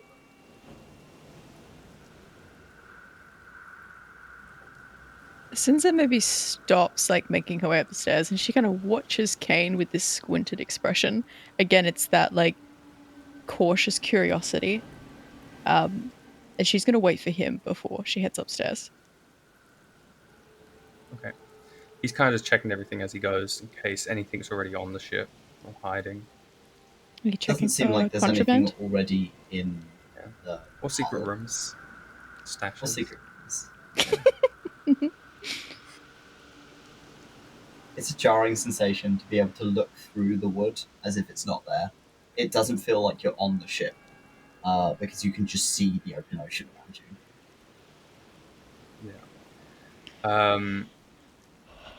I think once he's fine, he'll kind of just drop it. Eye kind of slowly fades back to normal. And it leaves this, like, you know, when your eyes, like, kind of sore and gets red, he has that redness on his eye, just at the edges. There's a little bloodshot. Yeah, It's you two very bloodshot. head above deck. You can see Duncan kind of struggling to turn the ship, whereas Kip and Grim are both running around, pulling on ropes, pulling the sails in specific directions at Duncan's orders. Lyre's clinging on for dear fucking life as it's beginning to pick up and get a bit more Bumpy. tenuous. Yeah. Roll my I strength think check. Cain is going to shout out to Duncan. Aye, Captain, we have marauders. Duncan is trying to turn the ship, and he's gonna look to you. Aye. So what'll it be? Fight or flight? Is he asking Cain that? He's asking all of you. Oh, okay. Because I'm taking this to the captain. They have the balls to steal from his fucking ship touch his drugs? I don't think so. No. But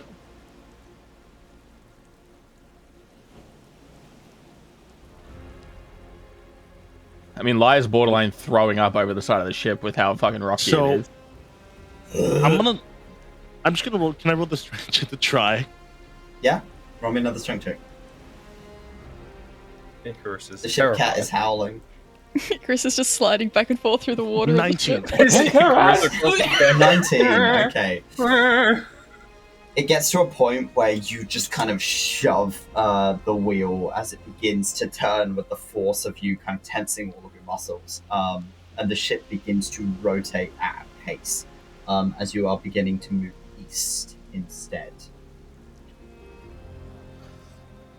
He's rocking the ship.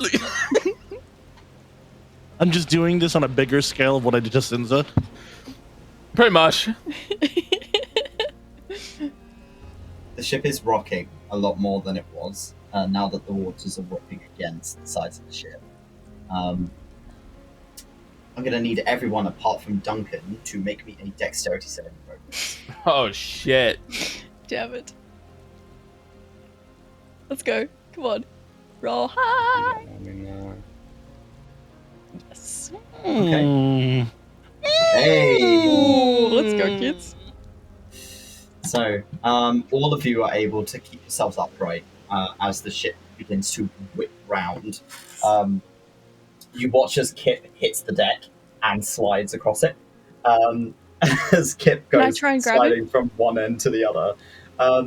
You're at I'm quite a pretty far distance away. from him. Yeah. But he just slides and slams into the side of the ship with kind of a squeak before kind of pushing himself back up again. And he's like, I'm okay.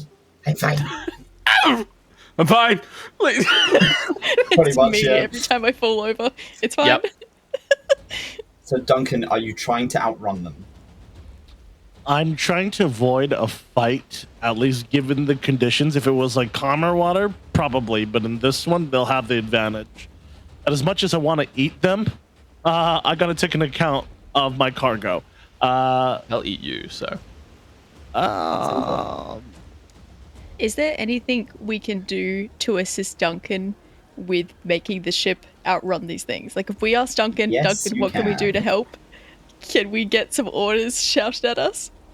We are going to do a skill challenge to try and get through this. But first, we're going to take a break. So we're going to go for a 15-minute break, and then we'll get back to it. Yay! Captain Duncan, what do you need? Understood! Aye, sir! A row! A row, row!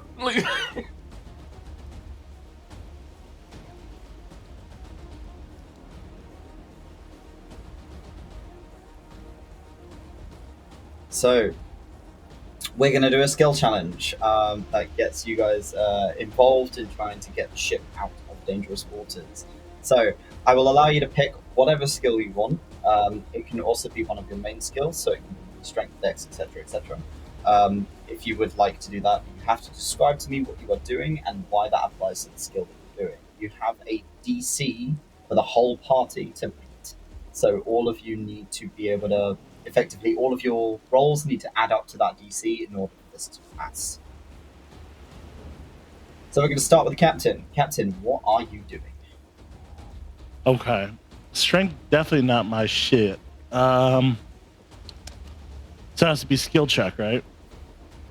Be a skill check or like one of your main kind of ability checks. Can I rely on my perception to, I don't know, the perception or survival? I don't know. It depends because it's my wisdom based. Yeah, survival. Okay, you can do both perception or survival.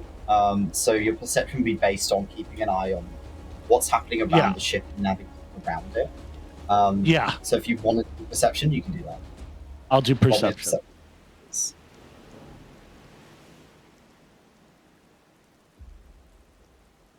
21. 21. Okay. So you are kind of watching the waters as they are whipping up around you. making sure you're keeping the boat stable whilst it's turning and whilst you are making haste, and letting your crew members know if something is getting close to the ship. We're going to go on to Cain. Cain, what are you doing in this moment? You mentioned the ship had turned, right? Yes, the ship has been turned. You're moving Cain, off course, but for safety reasons. Can Cain try and get us back on course by like grabbing the ropes and pulling where it needs to be pulled and tying stuff down? Like he's running around doing this. Okay, roll me like in athletics. Yeah. Cool. I'll do it in system. Oh my god, your athletics is insane. Yeah, I got really. Okay, 15. Feel good. So you're kind of pulling on the ropes and tightening and making sure that the sails are down at full mast, so that you're catching as much wind as possible to give you that distance, whilst assisting Grim, who's hanging onto one of the other ropes, but is just kind of getting whipped about because he's too small. So he's not able to keep his feet on the deck and just kind of ends up getting flung about while he's clinging onto one of the ropes. Sinza, what are you doing? I would like to load the cannons, if I can, please. Okay. That is also going to be an athletics. Okay.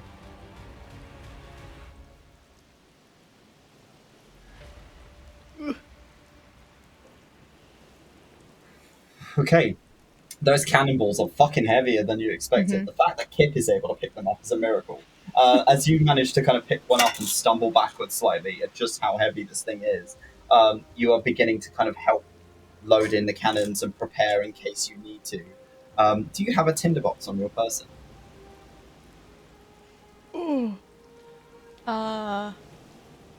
Doesn't look like you do. I don't think I do, no. Oh, no, you do. You have it in your backpack. I do? Sweet. Yes. Then you have yes. a mess kit, rations, etc., bedroll in your backpack. So you do have a tinderbox. Okay, great. So as you're kind of loading the cannons and moving them, kind of repositioning them. So based on what Duncan is telling you of what you can see in the water, you're kind of changing the direction of where things are being aimed. Kip is giving you a hand in this as well, and is also kind of rearranging where the cannons are facing and prepping them to be fired. Lyre, what are you doing, buddy? I more so want to focus on survival aspects of things personally. Is there a bunch of rope around the mast, like excess rope and like? Yeah, there's a shitload. Okay, Lyre's gonna start tying knots to the mast, and he's gonna run around the ship and tie loops around everyone's waist. Okay, roll me a survival check, please. No, I'm not good at that. Hey, it's 19 plus 1, dirty 20. 19 plus 1, dirty 20.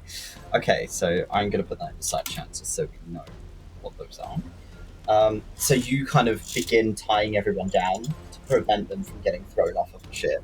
Or if they do, we have a means to pull them back on. Yeah. There's enough rope for the majority of you, apart from Duncan, who is currently on top of a different level of the ship. I got eyes on him. Duncan seems pretty steady on his feet. Doesn't seem like... Rocking the boat doesn't really mess with somebody who's so used to being on the open ocean. The rest of the crew, so Boone, who is currently below deck, Kip and Grim. Grim can fly, so Grim is not too fussed about that. Kip seems relatively steady on his feet, and steadier when he's carrying a cannonball. Like he's not going anywhere when he's weighted down. But the rest of you are tied to the mast in some capacity. So you can only, at this point, remain in the lower section of the ship in the middle of the gun. Because that's as far as the rope will take you.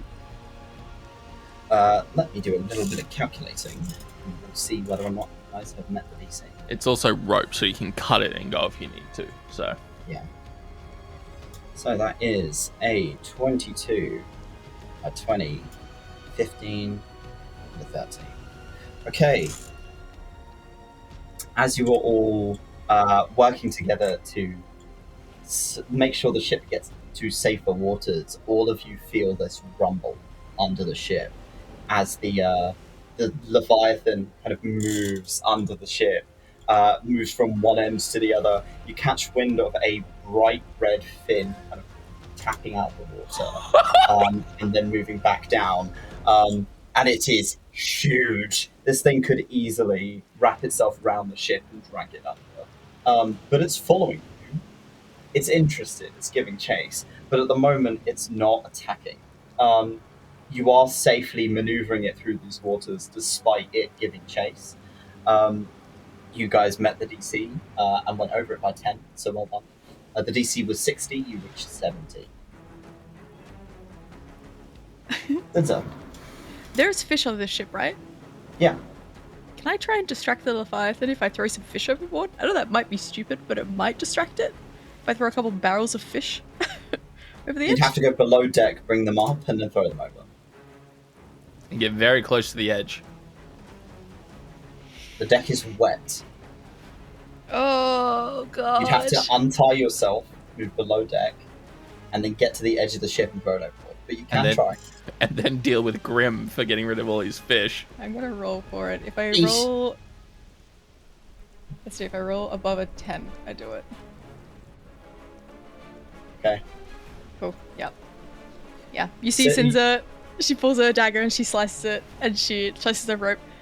Yep. And she starts to, like, make her way downstairs, and she's gonna grab a barrel and start to head Make up. me a dexterity saving throw as you are going downstairs. Please. I hit my head, I pass out.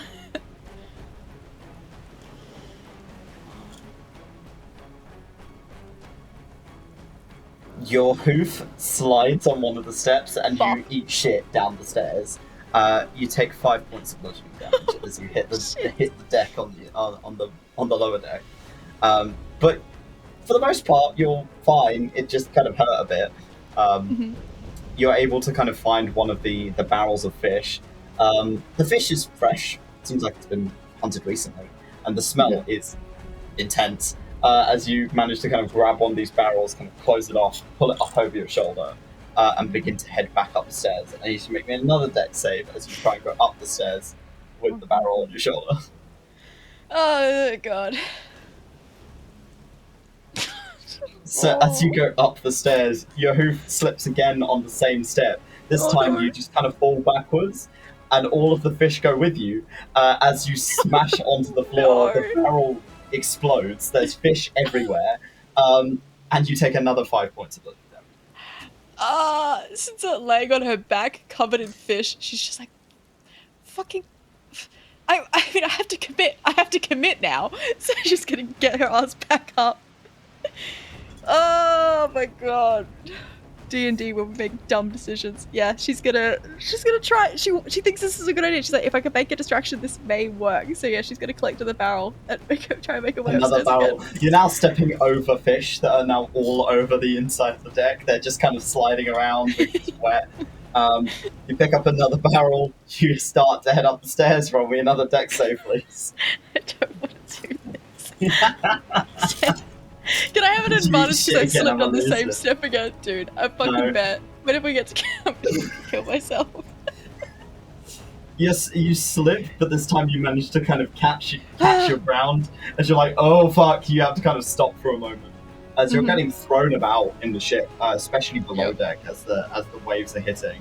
And you pull yourself up, you're now on top of the deck with this shouldered barrel of fish. Cain, you're just kind of looking at her like you see her soaked, stinking of fish, like carrying a big fucking barrel of fish on one shoulder with a cut rope around her waist. What? I can't hear you from all the way over there, Cain. Sorry, she's gonna make her way towards. He's in the middle of like pulling this rope, sorting stuff out, and just has his like cocks his head a bit confused of what the fuck she's doing. Sinza's gonna make her way to the side. Not looking over the side, she's gonna try and push it into the water. Athletics check, please. Oh.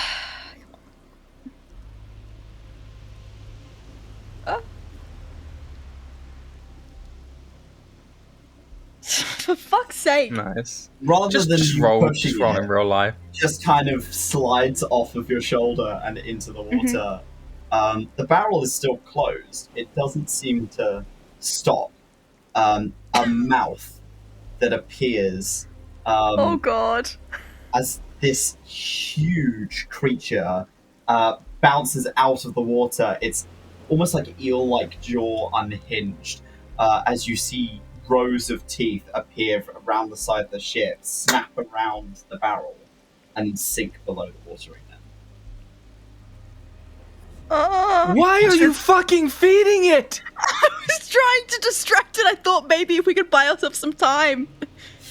You do catch a glimpse of it as it rises above the water of 3 armored figures, clinging to the scales on its back, almost like with reins that they have wrapped around its gigantic head. These kind of blue-skinned, quite pretty-looking figures with kind of long, silvered hair under helmets and armor. As one of them kind of makes eye contact with you and grins this kind of toothy smile before it hits the water, and they are gone again. Yeah, Sinza's gonna stumble back to her post, looking a bit ashamed of herself. She's gonna tie her rope back on her waist. Okay. Duncan, you know that you're making distance. You're being able to kind of outmaneuver this thing so it's not able to wrap itself around the ship. So at this point, its marauders are not able to climb on.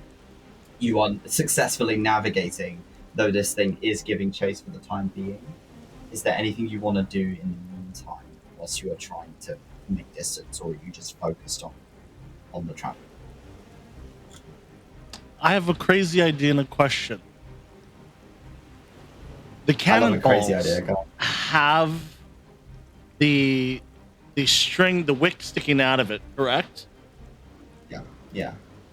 Is there a way I could communicate to drop some of the cannonballs to the side of the ship to create sound waves underneath? Sort of like, you know how like they put like little mines, so the shock of the water ripples will fuck with whoever's down there? So you're trying to mess with it's almost like sonar. Also, just to drop things, because it's a smart move to try and be near our ship. But if we throw the cannibals, and again, disadvantage or not, it's gonna cause ripples in the water. It's gonna throw it off. In my head. Okay. Who are you trying to communicate that to? Everyone. Okay. So you can the rest of you can choose whether or not you heard Duncan in that moment, and whether you're going to heed those orders. Cain. How if I go to the edge of the ship, how far does this thing look? I can get a glimpse of it. You see the shape kind of disappearing and reappearing just below the surface of the water.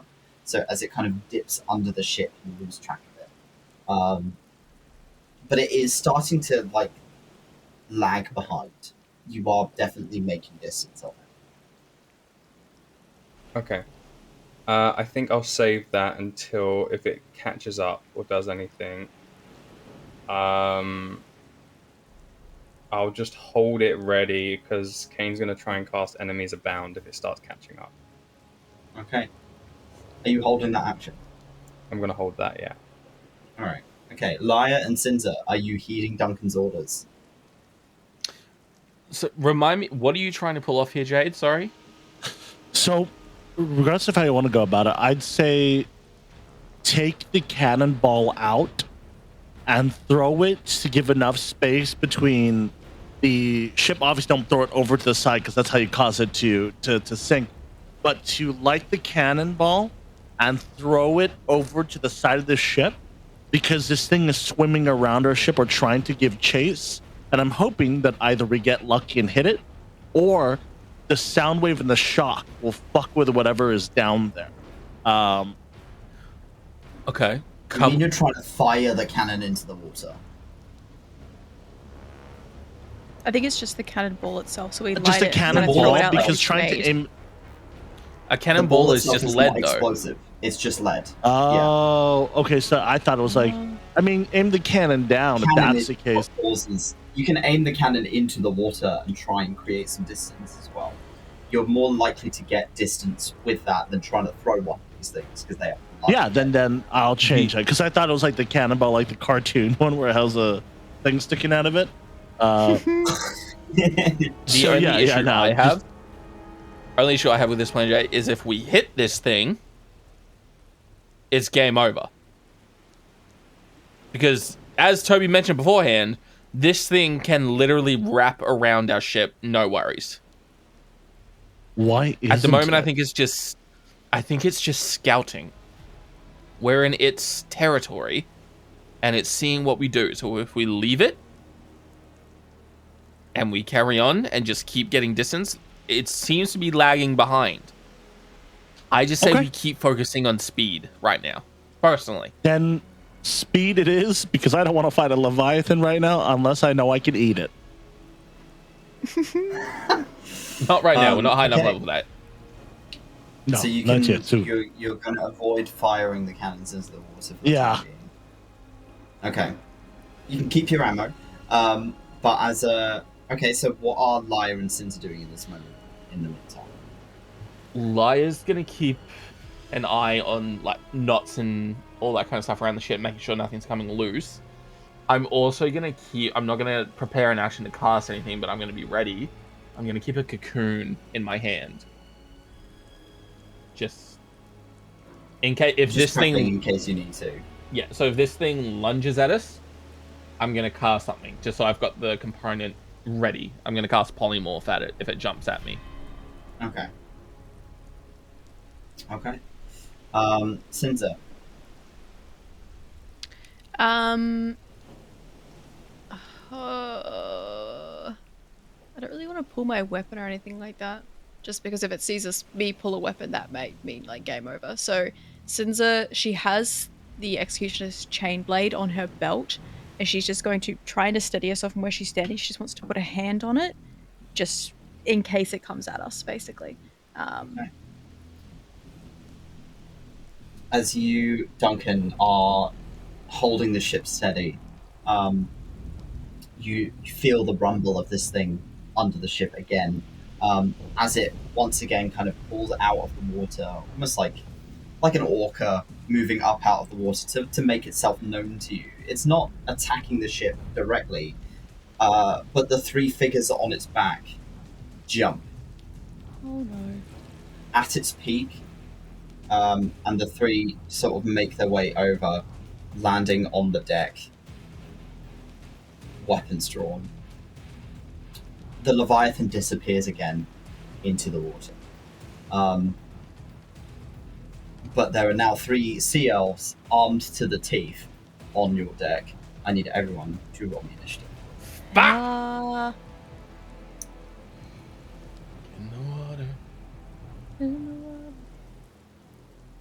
Can I roll high for once in my life when it comes to initiative, please? Please. Gosh! That's so good for me. That's such a first. Oh, don't tell me I'm first. God damn it. Let's see. Let's see anyone. Okay. I didn't get it. Okay, so top of the turn order.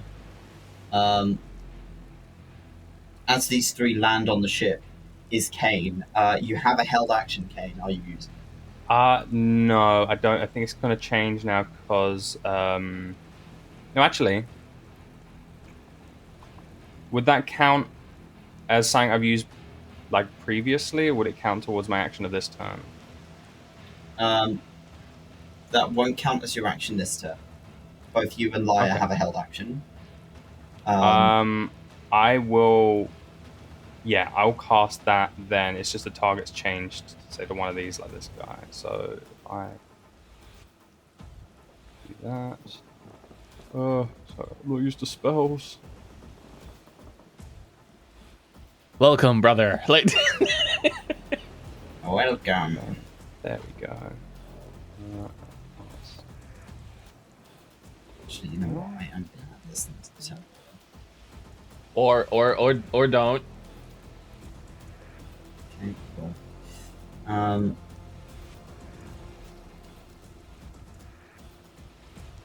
Enemies abound. Where is that? DC 16 intelligence. Concentration. You reach into the mind of one creature you can see and force it to make an intelligence save. The creature automatically succeeds. They're fucking alright. Intelligence save. Let's go.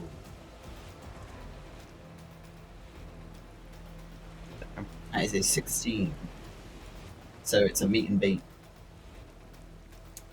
Okay. That's fine. For the turn, I think instead, Cain is going to. He can't reach them yet, so he's going to cast Spirit Guardians at 4th level. Mhm. How do I cast it at a higher level? So when you click Save on it, it damage. should ask you what level you want to cast it at. Okay. So, place template. Yep. I believe it's centered on you. Yes. Oh, so I can attach it to me, I think. Yeah, there you go. Okay, perfect. It looks, instead of it being like radiant spirits, it's more like a flock of crows kind of surrounds him and starts flying around. Yum, yum, yum. And he's going to move. If it will let me move him. There we go. I think I can. Hey, Yeah, I think that's as far as he can get. so when a creature enters, they must make a whiz save. So this guy's So, gonna make a whiz save. I'm going to have the necrotic damage for his.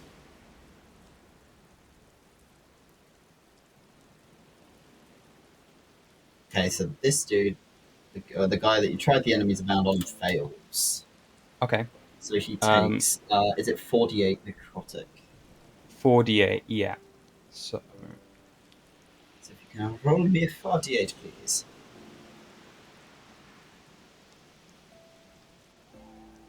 Yum. Okay. because he takes necrotic, I'm going to use my channel divinity as well. Okay. To give him a disease. Okay, what disease are you giving? What? I think it's a roll, isn't it? So I can give people diseases, yeah. yes, can you roll me a d6, please? I thought you were an D6. empath. Oh, okay, so it's random. Okay. Yes. It's like a wild magic surge table. I missed your wild magic surge. Psychosis. The target gains a random form of short-term madness during combat. If a creature moves within 5 feet or more, it must use its reaction to make a melee attack against that creature. Okay, so let's roll on the short-term madness table. See what this fucker has. He fucking psycho. Mm-hmm. The character begins babbling and is incapable of normal speech or spell casting, so it cannot use any spells. That's that require a huge. verbal opponent. That's fucking terrifying to me. Mm-hmm. Yeah, Yeah. I'm gonna put No spells. this on him. That's him. Okay. So you listen to, like, as it speaks in deep speech. I think one of you understands deep speech, and I think it's the captain. I believe Duncan speaks in deep. Yeah, he does. Ah. Yeah, he does. They are shouting orders to each other to search the ship for anything useful and kill anything on board. But this guy, as he's like yelling, it just kind of turns into as he just can't seem to get his words out. And he looks at you, Cain, with this disdain of what the fuck did you just do to me? And as these like kind of spectral crows are pecking at his armor and his scales. Is that your turn? Yeah, I'd say the disease is like you see all of the veins in him go like black and spread up the neck. Oh, love it. Yeah, that's my turn. So it's this dude's turn. This guy is going to move out of the aura and attack Sinza. Hey, babe. So 2 melee attacks.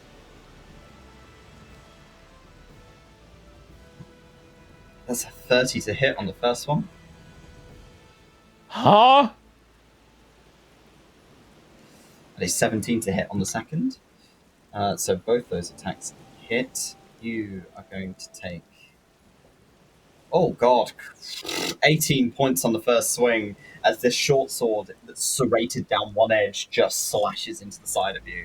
And on the second swing, as he draws it back, you take an extra 14 points of slashing damage. He's got this kind of toothy grin, these horrendously razor-sharp teeth, almost like a shark, is looking at you, almost hungry, as blood splatters and merges with the water on the deck. That is his turn. Sinza, it is your turn. Oh, shit. As these two attacks hit Sinza, she plants her back foot. I would like to free action Rage, please, as she just screams in this guy's face. Her hand had been on this whip, but as it gets closer to her, she's going to reach for Migraine. Yeah! She's going to pull from her back as she kind of spins it in her hand to feel the balance, and she's just going to clop him right in the shoulder.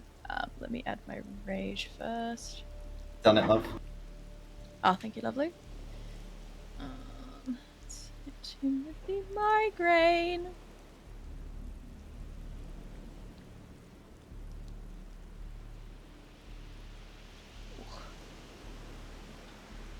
Only 2 hits. Yes. Yes!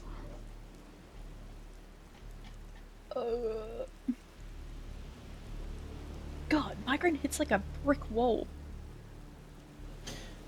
Dumps like a truck. As Migraine slams back into this guy, it carves through his armor like it's butter.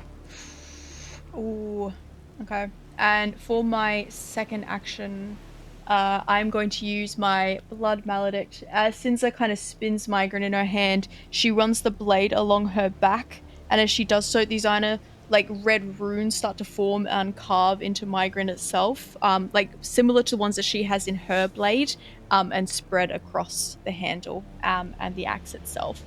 And that'll be my turn, please. Okay. Right. Duncan, on your turn, you'll not only get your action, but you'll get a free action to command your crew to do what you fucking want. So if you want to take your turn first or command your crew first, it's up to you.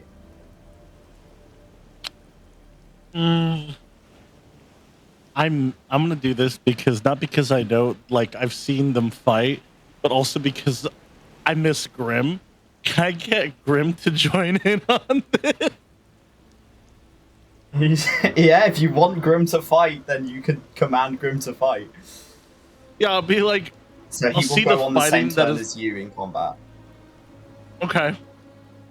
I'll sort of have my hand on the wheel of the ship as I pull out my harpoon gun and begin to load it, and I'll be like, Grim! Time to do what you do best. Fight! You see Grim crack his little knuckles. It's like, oh, okay. Like Grim looks like he's raring for combat. Are you commanding him to fight anyone specifically? No. No? You're not giving him a specific target, he'll just act on at the end of your turn. You know what? I'm gonna say Starts beating up Cain. the one attack Lyre. I'm joking. The one that hasn't been hit yet. Okay. Grim has a 60 feet flight speed, so he will easily be able to make it over there without much trouble. Okay. What is All right. what act Grimm's turn on the end of yours? So what are you doing? I can. All right. I'm gonna aim at the one that is hurting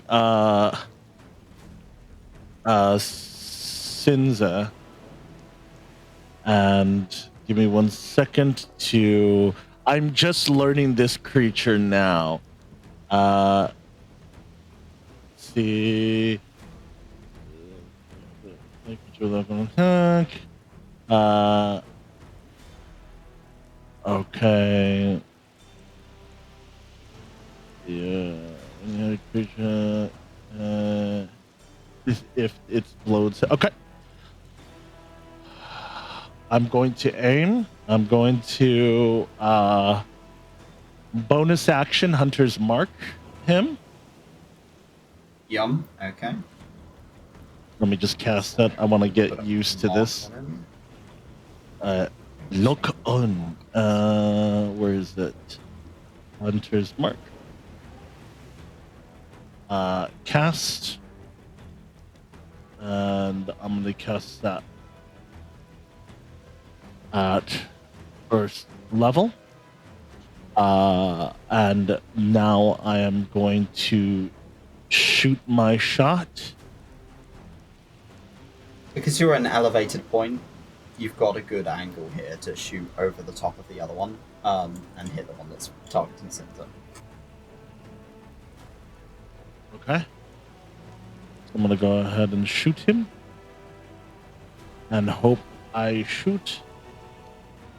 Wow. That just misses. As you take the shot, and it kind of hits the deck just next to him. You still have another shot though. Okay. Yeah, I'm not hitting If it's shit easy today. to roll, if it's easy to roll in person, please do. So you I use my. you I use both my turns. you take your shots. They don't quite hit. They're live little bastards as they kind of dodge out of the way. It is Grimm's turn, I guess, because you've told him to go ham. Grimm is going to fly over here and start wailing on this dude. The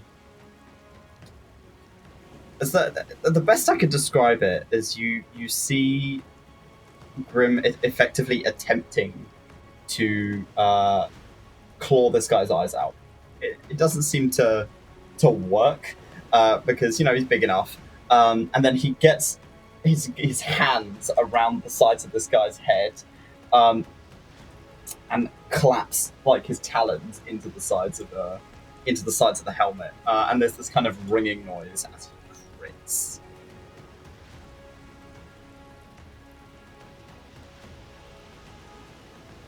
Oh, Jesus So that is Christ. doubled, so that's 8 points. Only 8 points, but 8 points is enough. Those of you who are watching see almost like as his hands move, there is almost like this shadow that wraps around his fists as he kind of bashes his hands together. It's magic of some kind. You see this spur of darkness as he kind of bashes into it.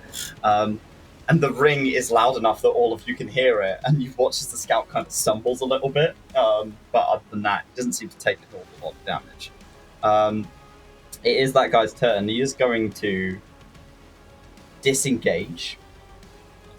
5, 10, 15, 20, 25, 30. Does he have 30 or 40? 30. Okay. He seems like he's got his eyes on. Lyre. Hello.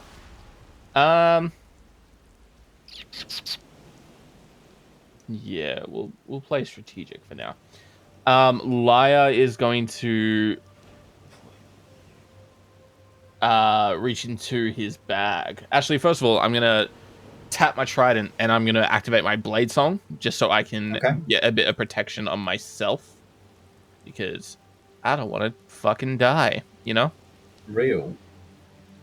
So AC goes up and everything on that. Beautiful. To follow that up, Lyre is going to... Yeah, let's play strategic. He is going to reach into his pocket and pull out a little tube that has a thick liquid in it. He's going to open it and tip it onto the tip of his trident. And then he's going to tap onto the ground again. And I'm going to cast slow. Slow, okay. So it should give you a template to put down. Yeah, so I want to get on. So it is not each... 6 creatures of your choice within Yes. a 30-foot cube. Bink. Dang, 3 of okay, them. so that's a whiz save from all 3. Bitch. It's fine. He's having a bad day. And he's having a bad day too, as these two are both slowed. Where's the slow? Okay, so their speed is halved. It takes a -2 to its AC and its dexterity saving throws. It cannot take reactions. On its turn, it can only take either an action or a bonus action, not both. It can only make 1 attack per turn as well. Okay. If it casts a spell with a somatic component, there's a 25% chance that it fails. And they can repeat the turn at the end of each. They can repeat the save at the end of each of their turns. Okay, good to know. Right, are you doing anything else this turn? Bonus action, I'm gonna throw fire at one of their heads Okay. for a cantrip. You! I'm gonna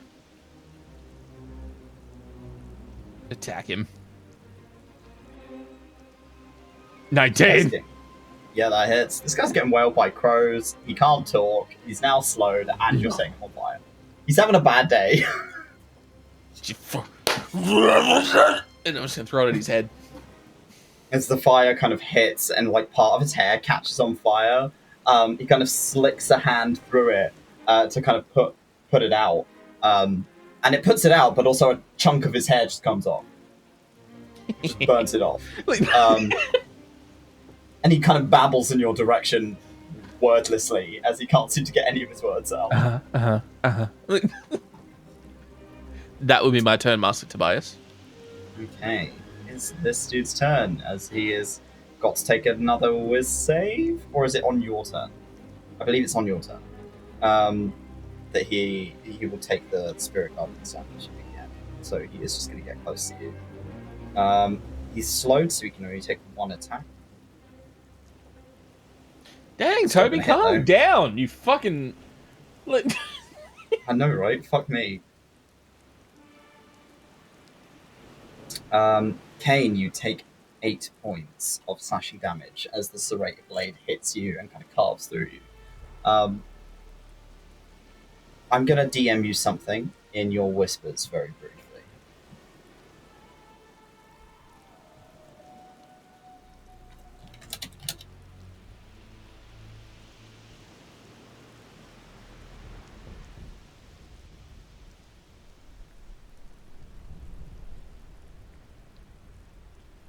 Okay. Cain, it's your turn. Okay. Oh, he's right next to him now. I think Cain will just readjust himself so he is here and gets that guy in the aura so that he'll take damage. Okay, so both of these have to make a whiz save, isn't it? Yes. Whiz save. So this guy meets and beats again, and this dude, does he fail again? Let's find out.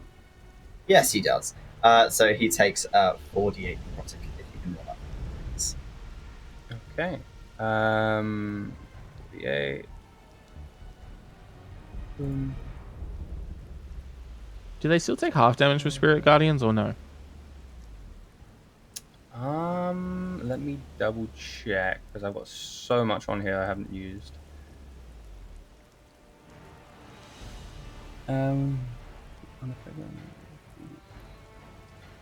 Half damage in what sense? Because he's not rolling it any from other the spell. creature speed is half. Whenever a creature enters.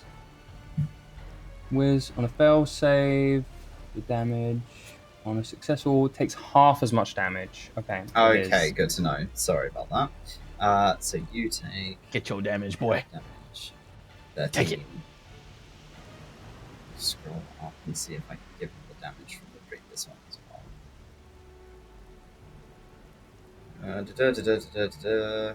Yes, so he would have taken. Oh, not that much. Okay. Back. Okay. As he does do that move forward, he comes forward with his blade and kind of goes in for like a low sweep to the legs. Okay. Oh my god, this cat. Is he okay? Yeah, sorry. He's just very vocal and be like, I'm home, I'm home, I'm home. I'm like, yeah, no, buddy. I'm just assuming it's Icarus on the deck.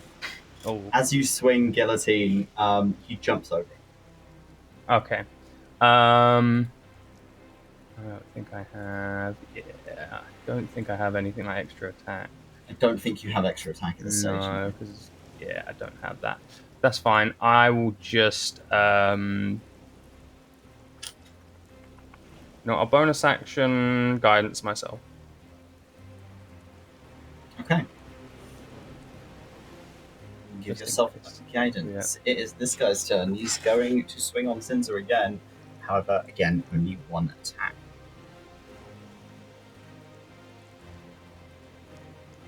An 18 hits.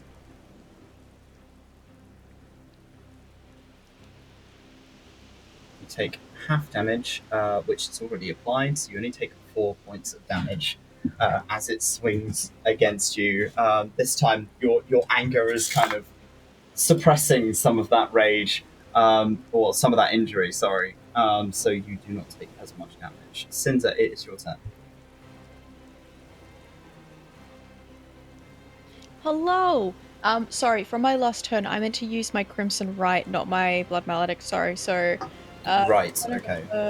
watch my fucking necrotic. Okay, so it's a 6. So you can do fire, cold, or lightning. With I'm your gonna do Crimson Right. fire. Okay.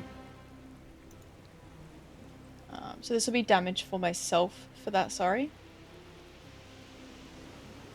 Okay. So that's just for the right. Okay. And yeah, and I'll then remove that from Sinza. you. Thank you, Tom. Yeah, still holding migraine in her hand. She spins and she's going to try and clop this guy 2 times with with migraine. So I believe your 𝘞𝘭𝘭𝘬 die at this point is 86. Yes. So you are going to swing, hit, and if you hit, you do an extra d6 of fire damage. Yep. That's a hit. Make sure he's targeted. Good fucking hit, dude. Shit. Sorry, girl. Good shit. Oof. Oh. Damn. You do 17 points and then an extra d6.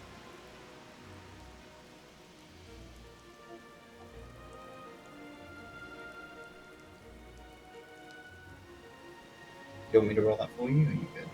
Damn, it's a 6. An extra 6 points. Or 7 points. As you swing migraine into him. Okay. I will give him 1 back. Yeah, and then she's going to hit him again.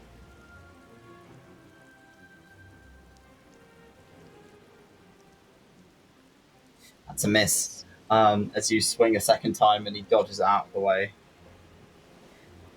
Do I want to use... Oh no, this is a...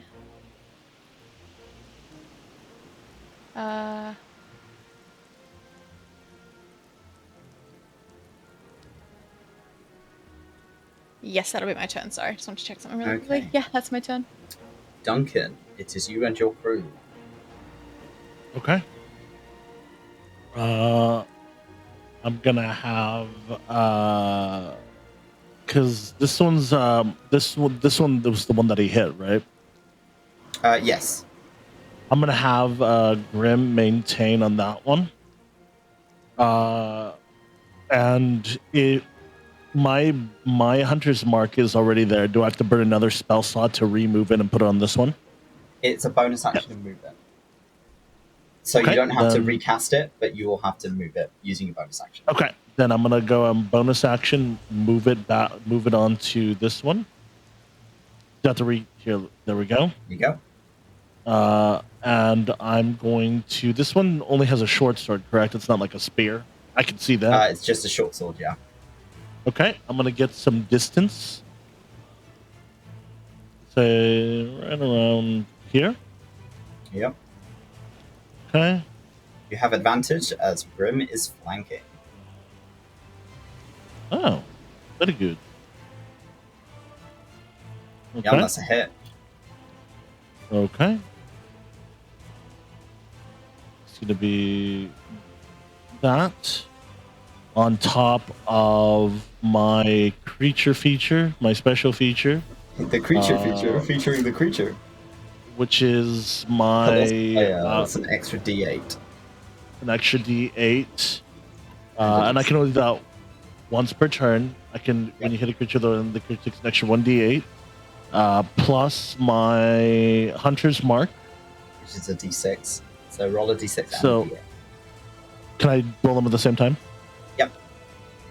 And okay. An extra 13 points. Okay. This would be 24 in total. Done and done. As the harpoon slams it into almost like the scaled leather on its chest. It just pierces straight through it. Like it doesn't seem to give. Well, it gives very easily. Okay. And I'm going to shoot him again. That's a hit. Okay. Normal. An extra 8 points. I believe Hunter's And Mark then, Colossus Slayer only apply once per turn. but my hunter's mark is only also once, right? Yes, I believe so. Okay. So then that's all I'm doing. Okay. My bonus action. Okay. It is Yeah. this guy's turn. He is going to realize that his feet feel like they're being stuck to the floor. So he will turn around and swing at Grim. Not Grim. 29 to hit. Grim takes it. And second attack. Oh no, he doesn't get a second attack. Never mind. We'll delete that. He only gets one. He will, however, take that hit as Grim takes a whopping 11 points. And Grim seems to take it, like he takes the blade pretty well. He is bleeding a little bit, but he's okay. As he kind of grits his teeth, cracks his knuckles, and that is this scout's turn. Lyre.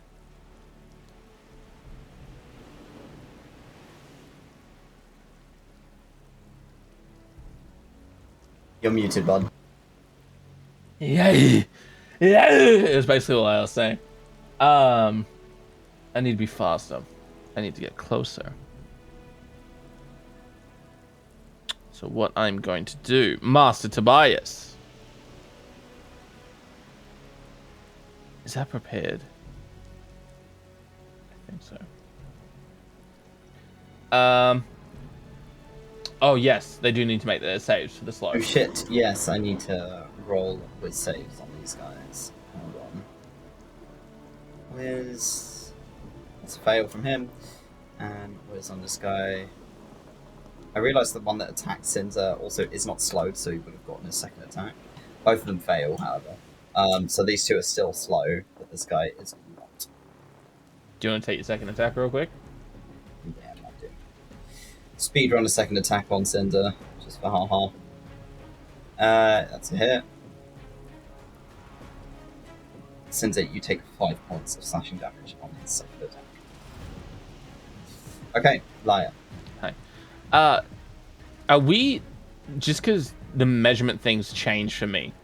Is this because the ship's fucking huge, or... The ship is big. Okay. Just wanted to be sure.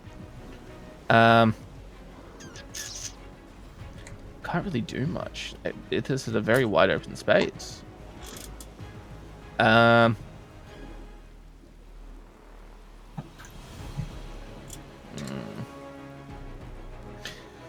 Fuck it. All reliable, I guess.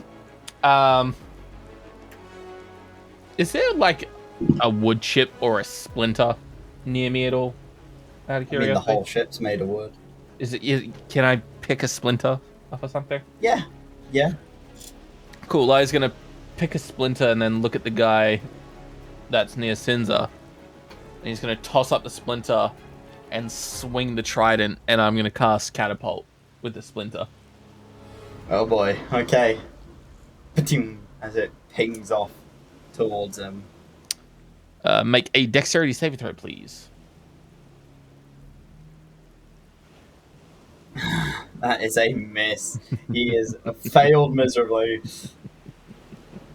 Damage roll. It's going to be 10 points of splinter damage.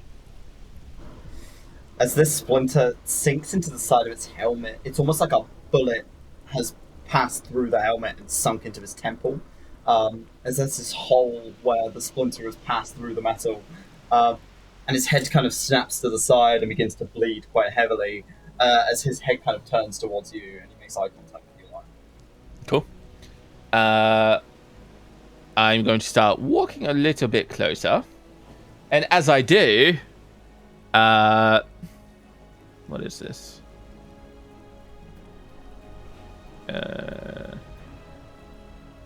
What's that? Is it a fucking... Sorry, I'm just making sure I know this. Yeah? No, of the number sketch on your palm. Okay, so it's just a one thing. 15, 20, 25, 30. I think I got 40 feet of movement at the moment due to Blade Song. You do, yes. 35, 40. Hello. Hello. I'm going to walk up close and I'm going to cast Sword Burst Okay. directly next to him as a bonus action. Make a dexterity saving throw, please. Save. It's 15, that's a fail. Roll damage. As he takes 7 points of damage. What does this look like as you kill him? Oh, jeez. So, Sinza, what you see is this bullet-like splinter hit his temple, and as he turns, Lyre just like rushes forward with the speed of the Blade Song. And as Lyre stops and slides to a skid, multiple spectral daggers just shoot past Lyre and splinter into this dude as Lyre stops and just turns to the other one. He is turned to jam. This guy is dead. He's looking up at the one near Duncan and Grim. Okay. You know what, my turn. Yee. It is this dude's turn. This dude is going to continue to try and swing at Cain. He is still slowed. And that is a miserable miss. As his blade moves almost like in slow motion, it's very easy to dodge Cain as you just kind of step out of the way. And he looks pissed at like the fact that he thought he swung harder than that, but apparently not. And that is all he can do. But I just remembered Spirit Guardians deal damage at the end if they end their turn as well. Wonderful. Okay. He still also fails the slow. Okay. Right. Okay, so he needs to make another Wiz save. Yeah, that's a 1. So that's 8d, or is it 48 necrotic? 48, yeah.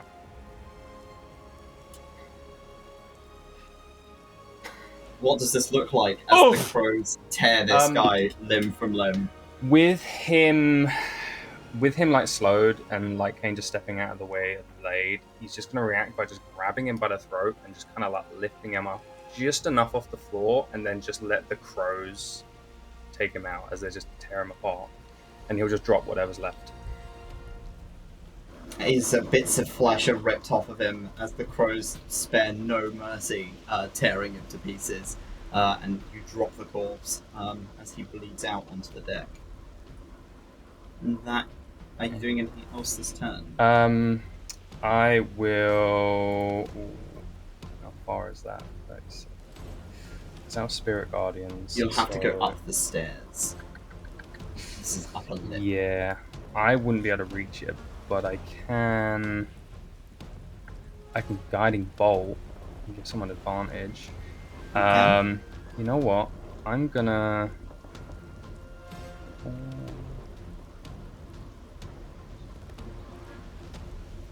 Okay, I'm gonna guiding bolt at 4th level. Okay. Damn. Just for funsies. You're menacing when you say that with monotone, just so you know. Make sure you have him targeted. You're Targeted.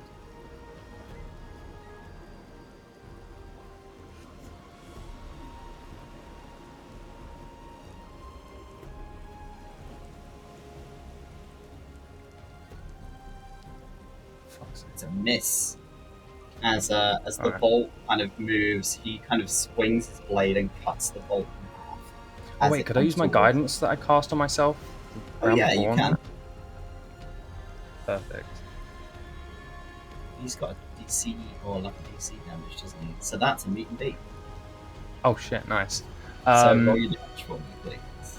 Perfect. That'll be 5, 7, 76. 76.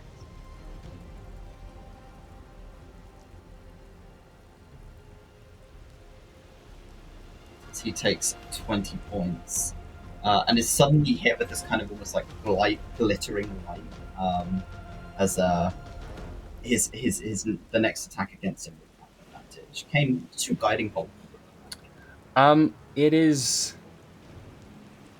It's more of the veins on his arm go black, and it kind of travels up and then conjugates just like in the hand until the whole hand is black, and he just shoots out this blackened poisonous bolt that explodes. It's almost like negative space as it travels through the air.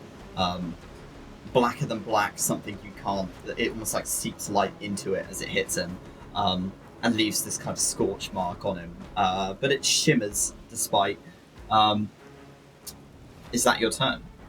That's my turn. Yeah, I'm only just gonna move a bit, and that's it. Okay. Yeah. Hello.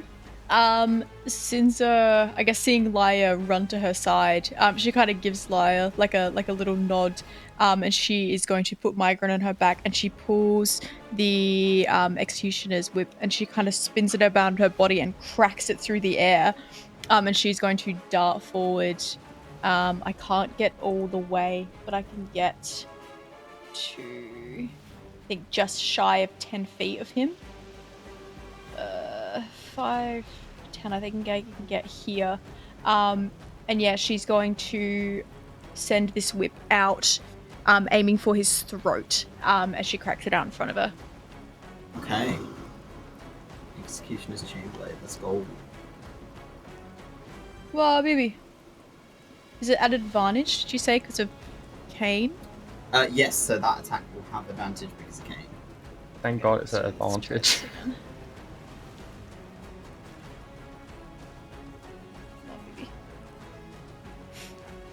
Bullshit. Unfortunately, it just doesn't manage to grip the way you want. You've never used a whip before. This is a new time, and it doesn't flick out the way you need it to do. I'm going to try it again.